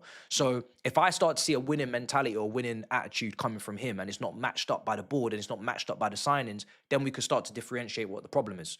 So I don't want a yes man. Personally, obviously they have to be cooperative, but I don't want a yes man, so I haven't got no problem with him locking heads with the board, because Chelsea are not winning Premier Leagues, Chelsea are not winning Champions Leagues at this point in time, so there should be a little bit of a clash. No one should be sitting there saying, oh, everything's fine, we're all happy to just be top 4 and just go for a cup. Like, no, we should actually be pushing each other to try and win, so there should be a little bit of a friction. Friction is actually how you tend to get the best results, because people disagree and then you come to an agreement, or you see other people's viewpoint and then we actually find a solution. Everybody being in agreement that everything's going perfectly when it's clearly not is not really going to get us anywhere. Big up to you, Mal. Would you take Mateta at Chelsea next season if he gets 20 goals in the Prem this season and 25 in all comps? What's your take on our centre forward? First of all, it's not going to happen because he's of a certain age, and that is of an age that the board are not going to sign him at, which I think he's 27, going to be 28. So even though his contract is running out in 2027, so he's got a year left this summer, so it might make the price point a lot easier to stomach. We don't tend to buy players at that price point, so you have to bear that in mind. I'm going to sync up the timer in a minute. Would I take him with our current striker options? Yes, I would. He was my suggestion on Sky Sports. I haven't been overly impressed with him recently. I think his hold-up play is good, but he's still not elite. He's not world-class, so there is leaving a little bit to be desired. Is he a top... Look, Mateta for me is not a top... he's not a top striker for a top team. He's like a really good second striker. A Loic Remy role, Olivier Giroud role. I'm not ranking those guys. You can decide who you think is the best out of the bunch for different things. But my point is that that's the kind of role I see him playing. Do I want Mateta necessarily leading my line 38 games of the Premier League season? Probably not. But it is, unfortunately, an improvement on what we have, for sure. That's what I will say. That doesn't mean it's the level we need to be getting. It's not an Osman but it's still better than what we have. Oh, what a goal! It's an own goal. Let's just pause that thought for a second. There's an own goal in the game at Sunderland versus Newcastle. Oh, my days. Oh, my days. What? Yo, Voldemort, what have you done? What have you done? He's headed it into his own net. It's an own goal. Oh, my days. It's a brilliant header, It's a proper striker's goal, I can't lie. But he's got that horribly wrong as he's trying to defend across. Sunderland are 1-0 up. You could definitely say it's deserved on the balance of play, but that did not come in the form that we expected it to. Let's just watch this again. The ball, finally a good cross from Sunderland as well. We've been waiting a minute. Good delivery for once. Oh, he's got that so wrong. Such a good header though. Right off the bar and in. He's better off not touching it. If he gets a call from his centre-back, leave that with me. Don't touch that. I'll deal with it. Maybe he doesn't get involved, but it is a own goal and it's an absolute clanger. Damn.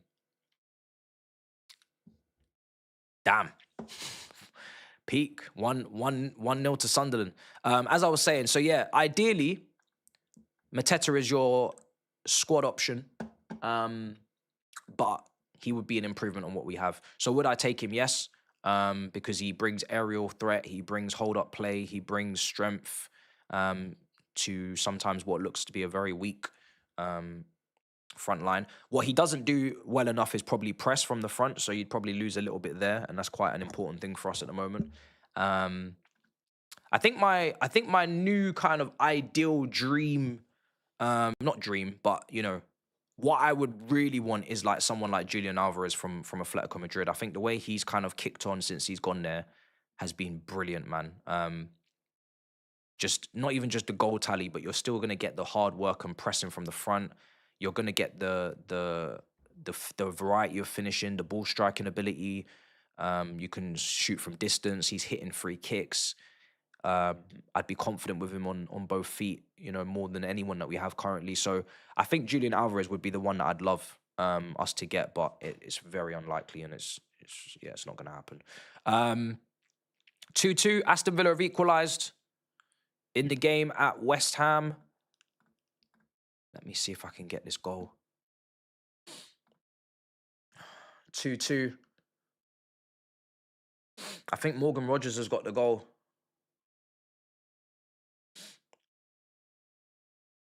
Yeah. 2-0 to Forest. Oh, goals are flying in this second half.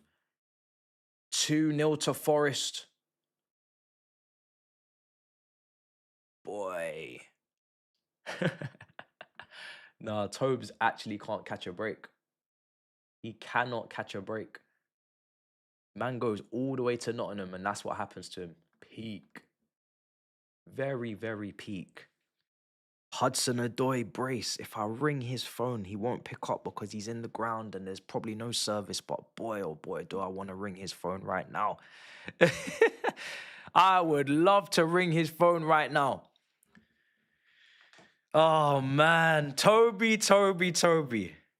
You're so lucky. You're so lucky I can't ring you. Because really well and truly,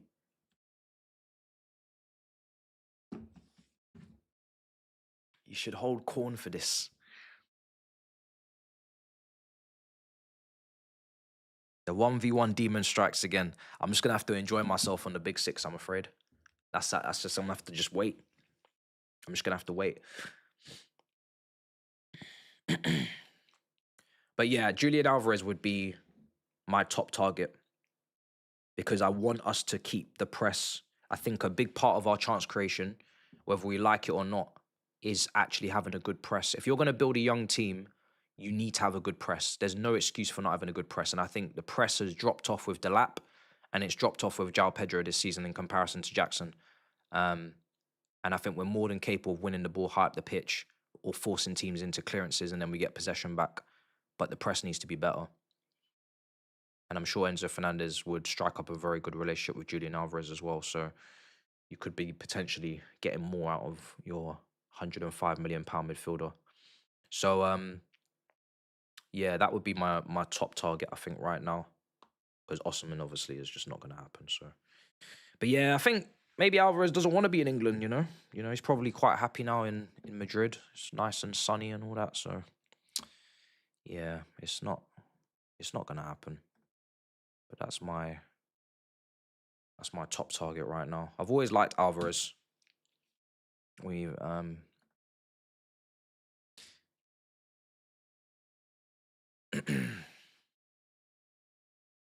same with Jesus when he was at City. I remember when I wanted Jesus instead of Sterling at City, when that first window under the ownership. Obviously, he's ended up having loads of injuries and he's not necessarily clinical, but he's a very good footballer.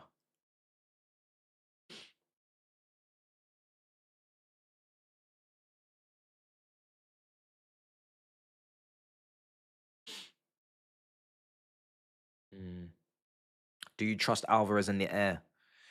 I mean, that's going to be difficult for him because of his size. He's not going to win most of those duels with the centre-backs. So that's the downside. I'm not expecting much in the air, to be fair. That's why Osimhen is obviously, perfect because you are getting the pressing, you are getting the channel running, you are getting the aerial ability. The link-up play maybe sometimes can be a bit leaving, a little bit ropey.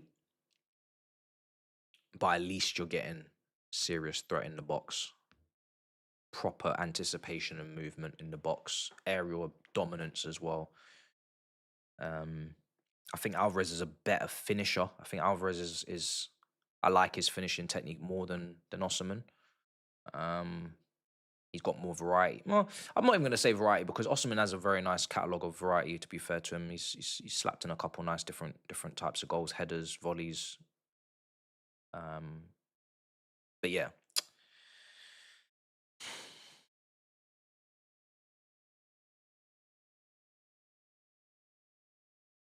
He's an unk now. We don't buy unks. No, I don't think Maresca would walk. No, I think he would. I think he'd leave mutually. I don't think he'd walk.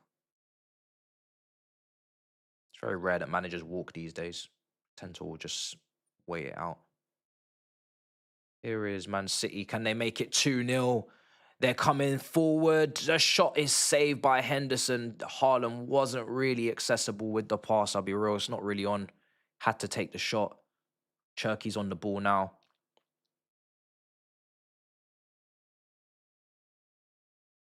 Cherky is such a cage player. He's such a goals power league player.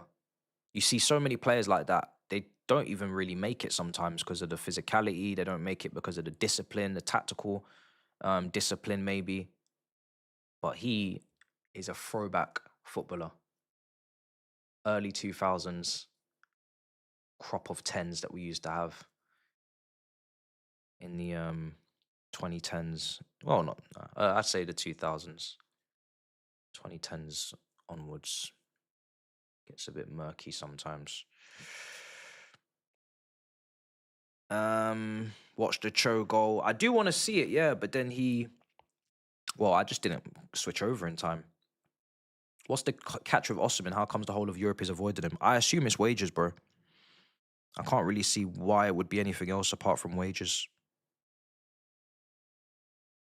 But I really don't know because it is an absolute mystery outside of wages. But his agent and his representative seems to have fumbled that one because it doesn't make any sense as to why clubs wouldn't be getting him, you know. But I think it's the money. Where's this? I need to see this Hudson-Odoi goal. Is this it? No. Is it a curler from the left, chat? Is it one of those ones from Hudson-Odoi where he just picks the corner, side net, and just whips it? Is it one of those? Trademark. 55 minutes gone. Sunderland 1, Newcastle 0. Still City 1-0 up against Palace. Adam Walton just intercepted a pass from Ruben Diaz. He's now going to play it in behind for Pino. Is Pino going to be able to get a shot off? He's not. He's passed it back to... Oh, my God. Adam Walton, honestly. This is the second strike that he's just absolutely smashed over the bar. My days. That is a shocking finish. What the hell are you playing at? If he just composes himself, Mateta's standing alone in the box as well, you know. He could have easily played it to him.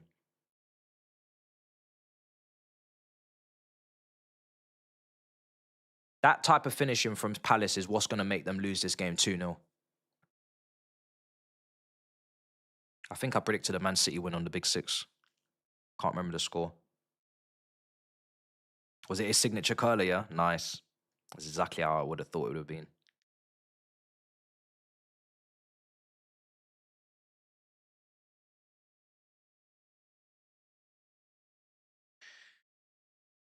Cherky looks like Hazard in so many ways, at least his physical attributes. Yeah, there's a little bit of a similarity in the play style. Obviously, Hazard was much better, but yeah, there's some similarities in the way they move for sure. The way they manipulate the ball, I can definitely see the similarities there.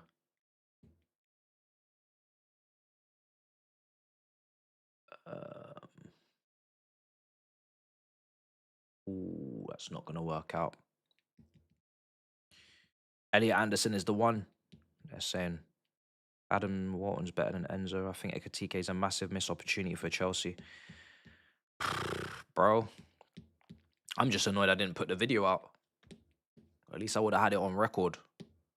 obviously I said it in other shows and I said it in the channel when he signed for Liverpool. I did the Liverpool video, but I just wish I just put up my analysis on him because it actually turned out to be pretty on the nail, on nail on the head.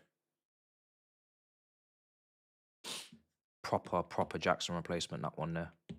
You gain the shooting and you keep the attributes that you wanted from Jackson, or you had with Jackson as well. Here's what it is, man.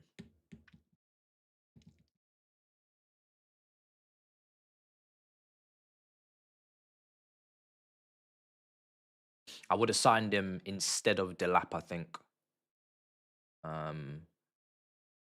Still think João Pedro would have combined quite nicely with someone like Ekitike, even someone like Jackson, even though Jackson's finishing is so bad, so I'm not trying to do revisionism. But he would have combined better with those players than I think he'll combine with Delap. Sometimes people want polar opposites, but a lot of the time as well, I think we forget combinations where similar play styles, like people are just in sync a lot more. Suarez, Sturridge, play style in sync. Tevez, Aguero, play style in sync. Rooney, Van Persie, both brilliantly technically gifted footballers in sync. Like sometimes people want to contrast too much to the point where they just can't even fathom how the hell they should link up because it's like two polar opposites trying to play together. And don't get me wrong, it can work. It's worked with Heskey and Owen, and it's worked with, you know, some other examples. Maybe Drogba and Anelka is an example, even though I think Drogba's a lot more technically gifted or sound than people will give him credit for. But yeah, I don't know. It's difficult when you're trying to match up strikers together. I do think those two would have combined a lot better.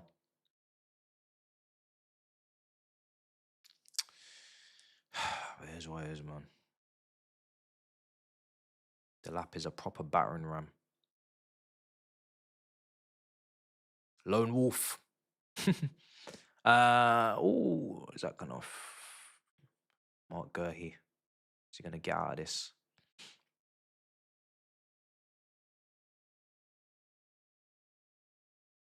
If you could give me an ideal situation in January, I think, and this is pure hope because it's never going to happen again. I don't think it's going to happen. You're selling Dasasi, you're selling Tossin, you're selling Badiashile, and you're replacing Badiashile with Mark Gurhey. You're getting a really durable, both-footed, both-sided defender, experienced leader, and you're getting rid of all the dross, narrowing it down to those five, which is Fofana, Chalobah, Colwell, Josh, and Gurhey. I think that is a really good Jan in the centre-back position.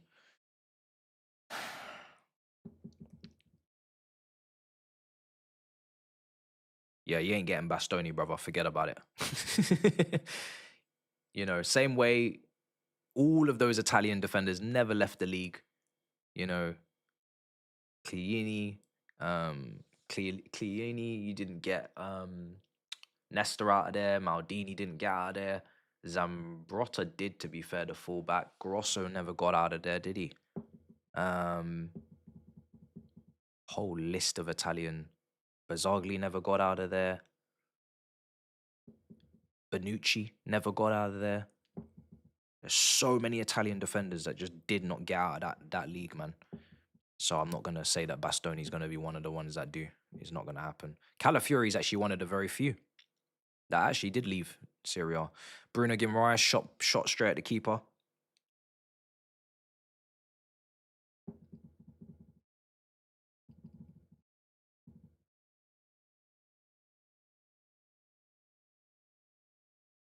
What do you think about Morello? I mean, Morello, from what I can see, he's very good. I would just be wary of whether or not. I don't really know how him and Colwell work. Obviously, it's really good depth because Badiashile's injury prone, so you're just getting again more durability. But I'm not sure. That's why I'm warming up to Gurhey because Gurhey can play both sides. So I think it covers off the Colwell problem. and it also covers off the Fofana 1 game a week problem. So in my opinion, when you're looking for a left side centre back to replace Badiashile, you also kind of need them to be a bit more positionally versatile. I don't really want to see Murillo at right side centre back. So that's why I'm more warming up to Gurhi. And I think obviously Gurhi faster? Gurhi is faster, isn't he? You're playing a high line. You want to have quick centre backs. I think Gurhi's definitely faster. So yeah. I think Gurhi makes more sense, if I'm honest. Both footed. Yeah. Airily, again, like I said, it's a bit of a not so sure on it, but yeah. Apart from that, the rest of it, he ticks all the boxes outside of the aerial. The aerial is massive though. I always complain about aerial, so I'm not trying to say that it's not important, because it is, but it's very difficult to get everything you want in a centre back right now.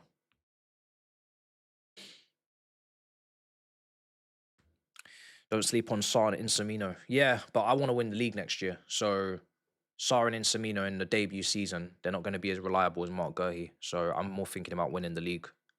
As much as, you know, these guys might be talented, trying to bed them in. Insamino's just injured again. I don't know if these injuries... He was injured in the under-21s. He's injured at Dortmund. He was injured before he came to Chelsea, I believe. I don't think this guy is necessarily going to be able to handle the physicality of the league right now, if he's going to have all these injuries.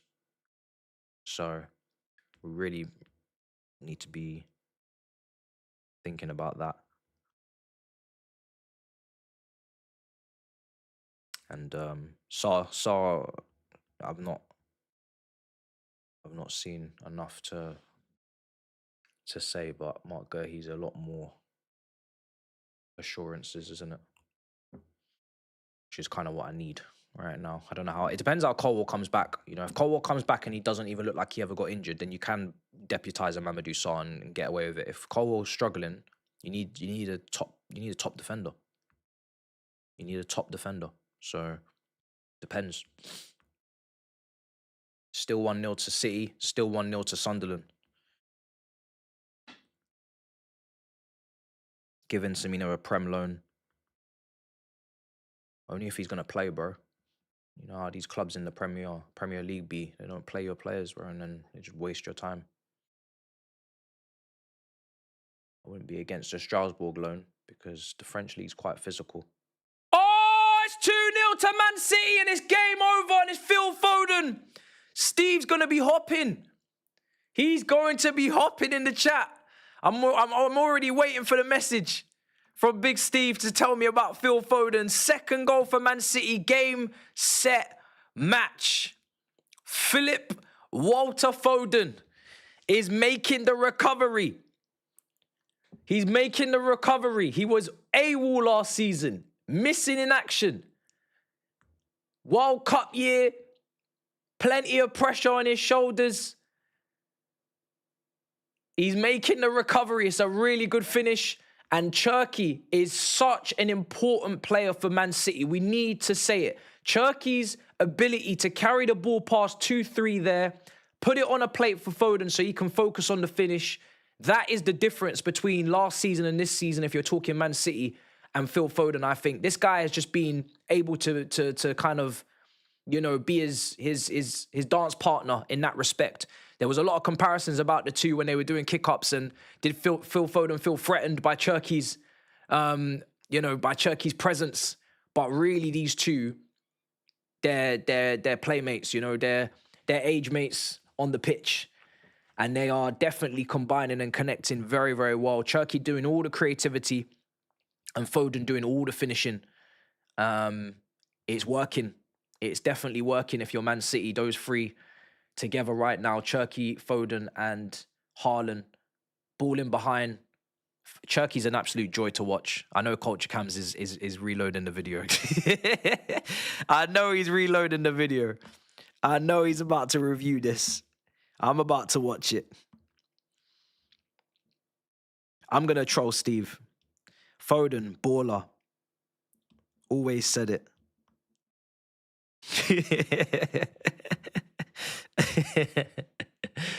I'm gonna troll, man. I'm gonna troll. Look, he's typing.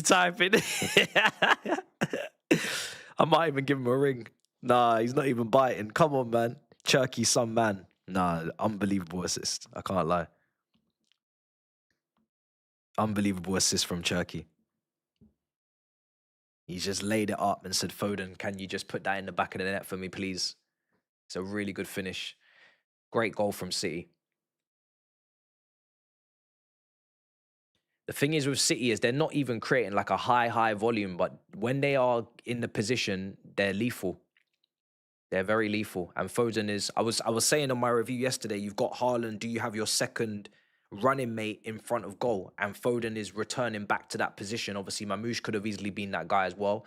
But Foden is returning to that position of being a goal-scoring, attacking midfielder who's going to put the ball in the back of the net, put up double figures, and mean that this team is not focusing solely on Haaland's goal scoring. I still think Haaland, if he was to get injured, it's an absolute madness.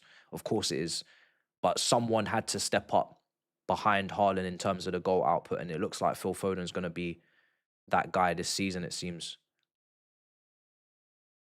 That's what it looks like. It was between him and Mamouche, you know.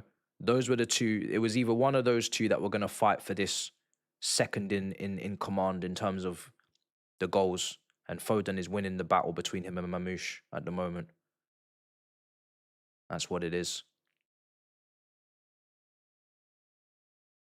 Just imagine if they had sold Savinho for 70 million and Rodrigo wasn't a social media admin. They could have added him to the attack. It could have been Rodrigo, Cherky, Foden, and Haaland. Oh my god.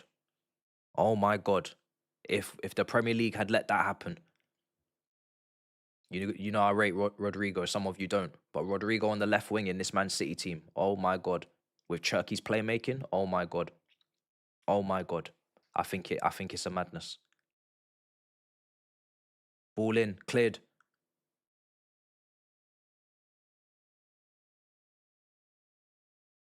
Maybe they're going to go for Semenyo. I don't know. They've got Doku. Haaland. Oh, there's no way. Do you know what? Fair play to LaCroix. Fair play. This guy was a wonder kid at Wolfsburg on Football Manager. Another French defender. Fair play to LaCroix, because you're going in a 1v1 battle with Haaland, physicality, strength, pace, and you've actually managed to deal with him quite comfortably and put it out for a throw. No one don't talk about him enough, but he's been very good for Crystal Palace as well. Obviously, people talk about Mark Guehi, and rightly so, but he's a very good defender as well. He's a very good defender. He's a very good defender. 20 minutes to go. O'Reilly. Oi, O'Reilly, don't you dare. Don't you dare, O'Reilly. Not with all three of them there. Good game, man. Good game. He put the cringe TikToks behind him. I didn't even know he was even making TikToks, to be honest. Got ourselves a title race, potentially, chat. At least we're gonna see something. Man City 2-0 against Palace is a big scoreline, especially with the pressure that's been put on them with Arsenal winning yesterday against Wolves, going into this Christmas period. Nketiah has just done an Nketiah. What a touch, out for a throw-in. I sound like I've got an agenda and I'm being like Tobes with Joe Willock, but I'd be so serious. This guy needs to go to the Championship. This guy's got to go to the Championship, or he needs to go to one of them relegation-stricken, one of them brothers that got promoted, and just lead the Lion as a number 9 and see if he can bag them 10 goals, because, boy, this Crystal Palace thing is not working out for Nketiah, I'm afraid. They need to improve on him. Sunderland going for the second. Gordon's cheeks, Elanga's cheeks. I'm not even gonna start drawing out Gordon like that. But I'm just saying, I tried to tell people. I tried. Like, let's be honest. People. The fact that Rashford and Gordon were in same conversations is not good. It's not good. You see what Rashford can do with a football. It's not good. This is what Man United's, bad PR and maybe attitude and going to Northern Ireland on a night out can do, because these two don't belong in the same table in terms of footballing ability. It's really not good. It's not good that we allowed that to happen. We have to. I'm glad he went to Barcelona. I called it years ago. He needs to get out of the country and go play for some City or some La Liga or someone. Just go somewhere because, yeah, it's not good. It's not good. Here's Klein, Richards. Sunderland looking good for this second goal, chat. Good save from Ramsdale, but they're looking good for this second goal.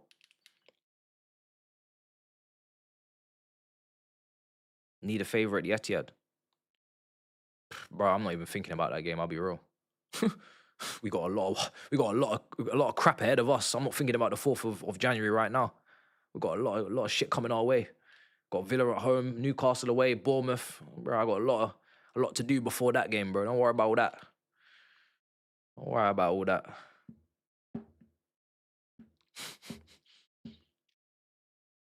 Just make sure you beat Arsenal at the Etihad. That's what I'm saying to you. You got that game later on in the year. Don't fumble the bag. Don't get a man sent off like us. Nottingham Forest have gone 3-0 up against Tottenham. I'm going to go over there to the City ground and see if I can get a little glimpse. I'm going to get my glimpse. Sells went long. Good hold-up play. Working it. Tapping Tobes all the way up to Nottingham for this beating, for this spanking in person. Surely not a Hudson-Odoi hat-trick on his head top. Here's Hudson-Odoi cutting in. Oh, it's an assist! Oh! Oh, shit! It's 3-0! It's 3-0 to Nottingham Forest! It's a Callum Hudson-Odoi assist, but I'm not even going to lie, the finish is absolutely immaculate. This is what we love to see for Sean Dyche. Nottingham Forest slapping Spurs across the face. Thomas Frank, choo-choo blood. The tank engines run out of steam. Oh my days, this beatdown is beautiful. Callum Hudson-Odoi, man of the match. That finish is mad though. That's a proper Premier League finish. Look at that. That's what you love to see, a long ranger. That's Premier League years. It's Premier League years right there. Put it in a painting. Hey, listen. This cooking will be biblical. We don't really care about Tottenham, I'll be honest. But when they get a slap up like that, it's good just to put them in their place again on the big six. We might have to talk. We might have to say something about it. We might have to say something about it, I'll be honest, because this is a beatdown. Could have hooked. I don't know. Did he play well? Probably not. It's tough to play well in a 3-0 loss. Wow, wow, wow. What do we have here? Team are 12th and beaten by Forest by 3-0. Yeah, we're going to talk. We're going to talk. We're going to talk. I told you, and I said it on the Big Six, when he tried to say to me the 4th spot is open. And I said, who are you talking to? And he said, I'm talking to you, bruv. And I said, hold on a second. Just because my team's having a little bit of a bad patch, you think Tottenham are going to finish ahead of Chelsea? And he was like, yeah, it's possible. Who do you think you are? I said, who do you think you are? Who do you think you are, bruv, talking to me? Are you mad? You think you could finish ahead of me? Are you mad? What extracurricular activities have you been doing to get into that position where you think that you could talk to me? My midfielders can pass a football. Like, we're a long way away from you, brother. You know what I'm saying? As long as I've got Caicedo, Cole Palmer, Reece James, forget the rest. As long as I've got those three, I am not talking to you. On God. On God. You know what I mean? Let's have some grace and decorum. You finished 17th last season. Let's have some real grace and decorum when you're talking the talks. My goodness gracious. And I don't like to get in the mud and fling shit with Tottenham fans, but I just had to ground someone down, you know? Just ground yourself. Oh, I think there's been a goal at the Olympic Stadium, but I don't know if it's trolling. It's not trolling! Oh my days, West Ham 2, Aston Villa 3. What is going on at the Olympic Park? This is a madness. If West Ham lose this game, they were 2-1 up. They were 2-1 up. I was like, maybe Villa might just drop points, but no. Rodgers from distance. Oh, no. It's just banger after banger on this Super Sunday. Morgan Rodgers, fresh off the free kick, which really the keeper should have saved a week or two ago. But that one there, it's got all the dip and the swerve that you want on the ball. The keeper, Areola, is absolutely flabbergasted. The man is floundering. Morgan Rodgers is in some form. He's in some form. I still don't think he's 80 million quid, I'll be honest. But he's in some form. And he's going for an England spot. Do you know what? This number 10 position for England, Thomas Tuchel, pull your hair out. You got Palmer, who scored yesterday. He's only just come back, but Cole Palmer's class. Phil Foden's in form. Morgan Rodgers is in form. You know who's not in form? I'm not going to say it because I get in big trouble. I'll be in big trouble. Maybe the chat can finish the sentence. I'll be in big trouble if I say what 10 is not in form. I'll be in big trouble. And I don't want to be in big trouble. Rodgers being Villa's player of the season so far. It's not working out. It's not working out. There's a lot of 10s. Some 10s are in trouble. Some 10s are not. It's a problem. It's a big problem. London and in Madrid, potentially. It's a problem. Even Mason Mount's getting involved. Blood fire, fam. What are we going to do with this 10 position, chat? Because really, the midfield's got to be the midfield. You know what it is. It's going to be Anderson and Rice. Maybe Adam Walton, if he gets his shooting boots involved, he might actually be able to get involved in that pivot position. But that's how it is, man. That 10 position is, oi. It's crazy over there. I'm excited. I don't really care who he picks because if Palmer plays, great. If Palmer doesn't play, he doesn't get injured. So I really don't give a damn, I'll be honest. England just need to win the World Cup. I don't care who's in the 10. I'm not even taking brownie points, to be honest. But, yeah, man. If Eze's doing them left-wing shifts, then he's up against Rashford. He's up against the inform Anthony Gordon. He's up against... who else is he up against for that left-wing position? Saka's got the right wing. At England level, he's delivered too much to not get it. Who's else is up for left wing? Some people say Rodgers as well on the left. I don't know. Trying to think. I'm sure there's more left wingers. Maybe even my little 1v1 demon. Maybe a little Hudson-Odoi, sneaky little call up. He worked with Tuchel before. He's banged in a couple today and an assist. Can my boy get a look in? Can my boy Hudson-Odoi get a look in? I don't know. Watch these man start laughing. I don't know. 8 minutes left. Aston Villa 3-2 up against West Ham. I don't know if I should just leave it on that game, because the City game's done. This Villa game is not. This Villa game is not done. I'll get the City game up on my phone, but the City game's finished. City game is finished, guys. And Palace did not get stronger in the second half, as Said predicted. They were going to gas out. And they've not been able to do anything significant. But surely I'm going to keep that Aston Villa game on because I think there's potentially another goal. It's been a mad game. 5 goals, 2-1 down, come from behind. If they lose, I'm looking into that Lawless head loss. It's been a while since I've seen some nice head loss there, so I'm going to be over there looking at that. Yeah, man. Telling you, it's not just a big 6, you can get some really good head loss in the middle part of the table in terms of fan channels. You can get some good quality head loss. I'm telling you. You ever seen Wolves head loss? Oh my God. Trust me.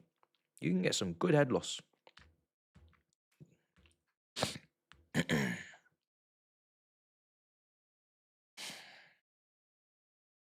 He fell out with Tuchel at Chelsea. I can't even remember. Did he?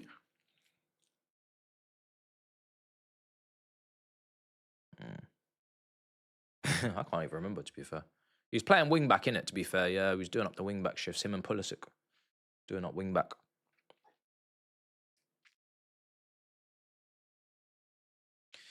8 minutes left. Sunderland 1-0 winners at the moment against Newcastle. It's a big result. It's not been the most entertaining goal fest, which I was hoping for, but it's certainly still a massive, massive result in this derby. If Sunderland beat Newcastle here at the Stadium of Light, and they would deserve it on the balance of play, I don't think Newcastle's attack has been anywhere near the level it's needed to be at. Sunderland have had a lot better opportunities, a lot more dangerous situations to capitalise on. They could even feel like they could be 2-0 up if they had better delivery and better final third play. But they're still winning. I need to speak to a certain Tobias because I don't know why you're 3-0 down against Forest.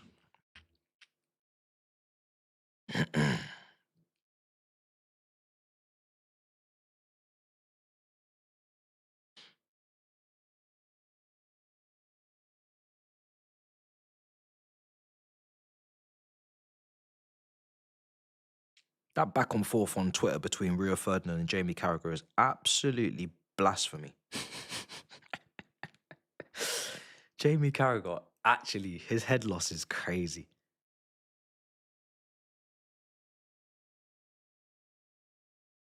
I've only met him once when I was on the overlap, so I don't know him at all, really. But yeah, that head loss is crazy. Them back and forths on Twitter are brilliant. I don't even knock it. You may as well fight. Both of you scrap. Fuck it. Let's all be entertained. It's funny to watch the ex-players battling it out on Twitter. It looks like City are going to get a penalty because what have we witnessed here? Savinho running, and then boom! And Henderson just takes him out. Penalty for Man City. It's a clear penalty. There's no debate about it. Henderson, I don't know what the hell he's doing. He's nowhere near the ball. So he's just made it 3-0 because surely Haaland's going to slap that in and that's going to be done and dusted. 3-0 whitewash for Man City. Put the pad down. Bye-bye. Crazy. Surely he should have just actually let Savinho do whatever he wanted to do because Savinho wasn't going to... Well, Savinho is not exactly a clinical shooter. He's not exactly a good finisher. So you're closing down the space. Don't dive in, and just see if Savinho actually takes the opportunity. Which is a bit, it's not really a guarantee with that guy. But Haaland, if it's 1v1, you get it. He's going to score if you don't take him out. But Savinho, taking out Savinho 1v1 is ludicrous. And then Haaland is the one that's going to take the penalty. It's ludicrous. It's very ludicrous from Henderson. Haaland's going to take the penalty. I'm expecting him to hit the net. And he does. 3-0 to Man City. 3-0 to Man City. Erling Haaland with his second goal to take him to a tally in the Premier League this season of, is it 17 goals? In what? I don't even know what if it's going to update or am I looking at old stats? I think it's 17 goals, guys. I think Haaland has 17 goals. I think he's going to score 20 Premier League goals before the turn of the year. I think Haaland is going to be on 20 Premier League goals before January. Halfway through the season, he's going to be on 20 Premier League goals. This is something that we ask of strikers at the end in May, and we say you've had a great season. When Diego Costa hit 20, happy days. I don't even know if he hit 20. I think he may have hit. Anyway, whether he did or he didn't, I think he may have even hit 18. This guy is going to hit 20 Premier League goals before January.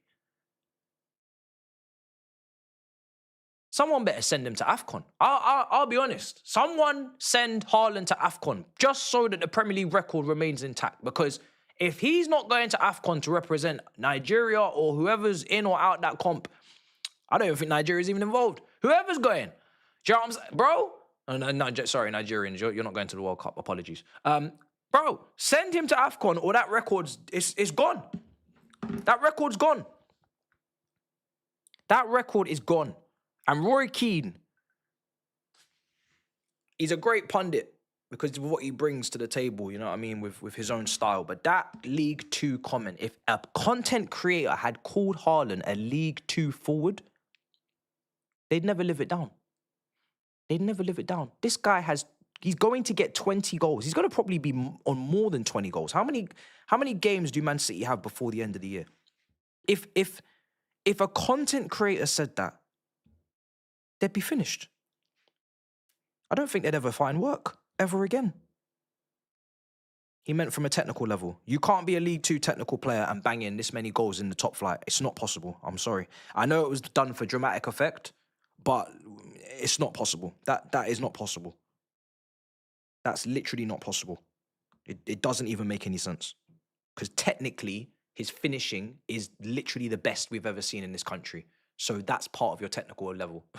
Your hold-up play, your link-up play is part. Your finishing is part of your technical level. Your aerial ability is part of your technical level. It's not possible. I'm sorry. It's literally not possible. You can't be a 20 out of 20 on Football Manager in your finishing. You know what I mean? It's just, you can't. It's just, you can't. It doesn't make sense. Fuck. How many goals, how many games are, no. We need to do the maths. What is he? He's on track for a 40-goal season. He's on track for a 40-goal season. They've got West Ham at home, goals. Forest away, goals, potentially. He's got 2 games before the 1st of January against Sunderland away. He's got 2 games to get 3 more goals. And yeah, 2 more games to get 3 more goals to hit 20 before the end of the year. He's a freak. He's an absolute freak. When someone can get 20 goals in the first half of a Premier League campaign, there can be no more. There can be no more debate. It's absolutely disgusting numbers. It's numbers we've never seen before. There's never been a striker to put up these kind of numbers. If he hits 40 goals in a single Premier League campaign, that is bonkers. It's never been done. He's already broken the record. He could break his own record. And how old is he? 25. He's 25 years old. And he's going to break the record twice. He has to go to AFCON, I'm telling you. That's the only way. If he doesn't go to AFCON, the record's going to get broken, chat. So, I don't know if he's got any Nigerian roots or any Ghanaian roots or whatever, but we need to sort this out.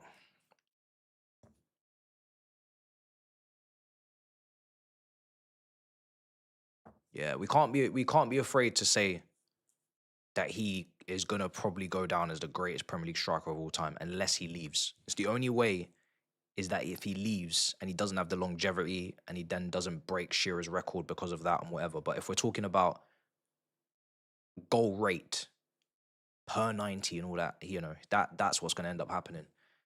So there's a lot of positions, and people will say nostalgia. There's a lot of positions where people are not as good as they once was, and I don't think it's nostalgia. I think it's true. Because maybe the game's become more systematic and more team orientated, less individualistic, due to a lot of it is probably Pep, but there's others. And the game's become maybe more physical. But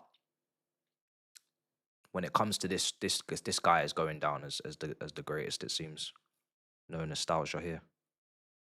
There's no nostalgia on that. No one is a better finisher. It's mad.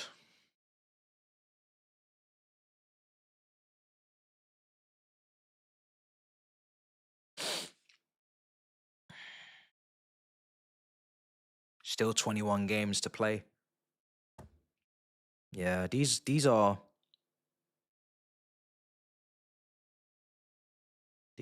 mad numbers, bro. I think I think you could say only Messi and Ronaldo would be capable of hitting these numbers in this league. You know, I think that's it. Only Messi and Ronaldo can you really say could hit these numbers in this league. Anyone else, I don't see it. For whatever reason, Neymar would get injured. You know, there's no doubt Neymar would be picking up injuries in this league. And he's even not even. I don't think he's goal hungry, or not even goal hungry. I don't think he's driven enough by goals to necessarily even hit those numbers, because I just think he loves playmaking as well. But yeah,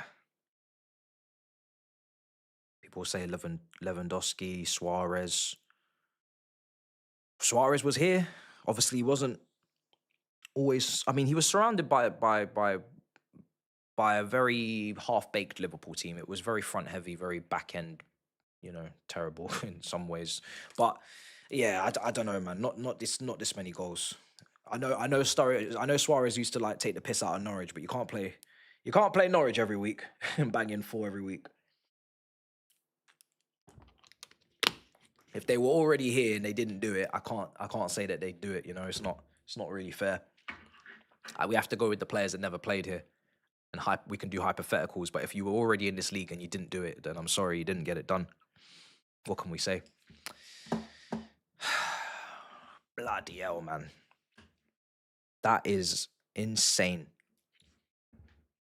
Sometimes we don't realize that we're actually watching greatness. So you just have to actually sometimes just take a seat and just take it in a little bit, because it's easy to reflect on greatness. It's not always easy to witness it. This is real greatness, man. He did not have more than the 2 chances that he got, from what I remember. If I take a look at the statistics, because I might be wrong, but he didn't waste any chances, did he? No. Haaland had 2 shots in this game. Haaland has 2 goals. Obviously, one's a penalty. But even before that, he had 1 chance, he had 1 goal. He didn't have any other shots. He didn't have any other chances. This level of clinical nature is ridiculous. Like, City, they didn't even create that much for him, clearly. He had 2 shots. He had 1 shot before the penalty. He'd scored his shot. That was it. He didn't get any other chances today. Imagine if they'd created a lot of chances for this guy. They weren't even creating chances for him. It was mad.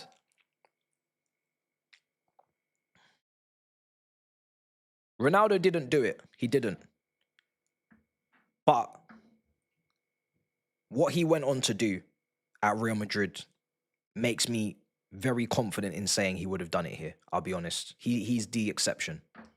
He's the exception. You could argue that the same applies to Suarez and what he went on to do at Barcelona. But there's just a little bit of tapped in Ronaldo that is a bit different to everyone else. Like, obviously, Suarez is tapped because he bit man's shoulders and that.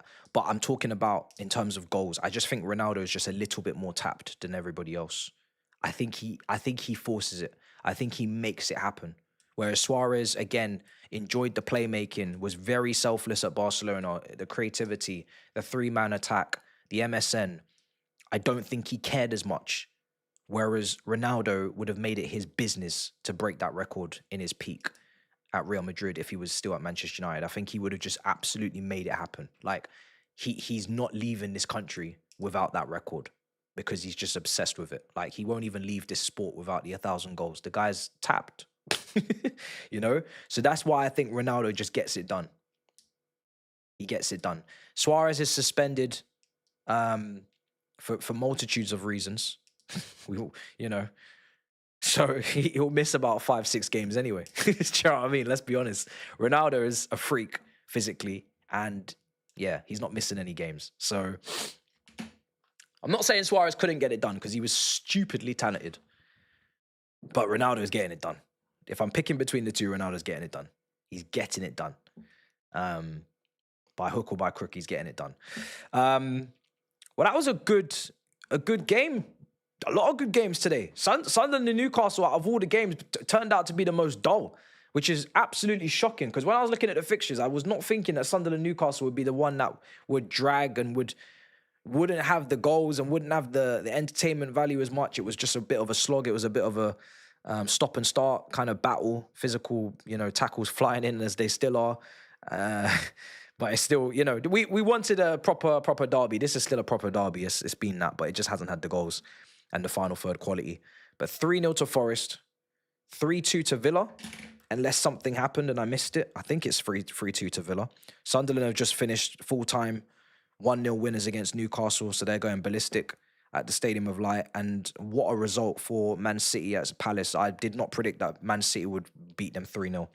I think I said 2-0. I did not say 3-0 on the Big Six. Lots of goals today, man. Lots of goals. And then we're going to finish off with a wonderful Brentford Leeds, which I know you're all highly anticipating and you can't wait to watch, and I won't be there.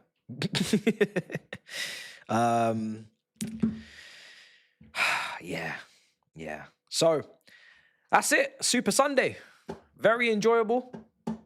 Very, very enjoyable. I'm glad I did this. I'm very glad I did this. I did not expect it to go the way that it went, but we here. We here. I thought the main game was going to give us all the entertainment. It ended up being every other game. That's not a problem. Take what you can get.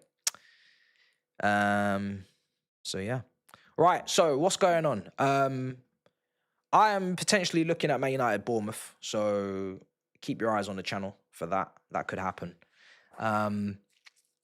Tomorrow night. Then we've got Cardiff versus Chelsea, obviously watch along review. And yeah, then we just keep going into the Christmas period, and we've got more podcasts planned, so don't worry. It's going to be a good Christmas. So I'm chilling. We got our result. Tottenham got absolutely spanked by Callum Hudson-Odoi, and City continue to keep up with Arsenal. So can't really complain, chat. Can't really complain. We'll take it. We'll take it. All right. So yeah, big up your damn selves. I'll see you guys potentially tomorrow. But it's gonna be a long day. Got DR, got Big Six, got a lot going on. Talk Sport, I think I'm on in the morning as well. So yeah, if I'm here tomorrow, I'm gonna be here with a coffee or something, because boy, energy levels, I'm gonna need to keep them up. And I'll see you guys next time. Big up your damn selves in a bit, people. Peace. Come on.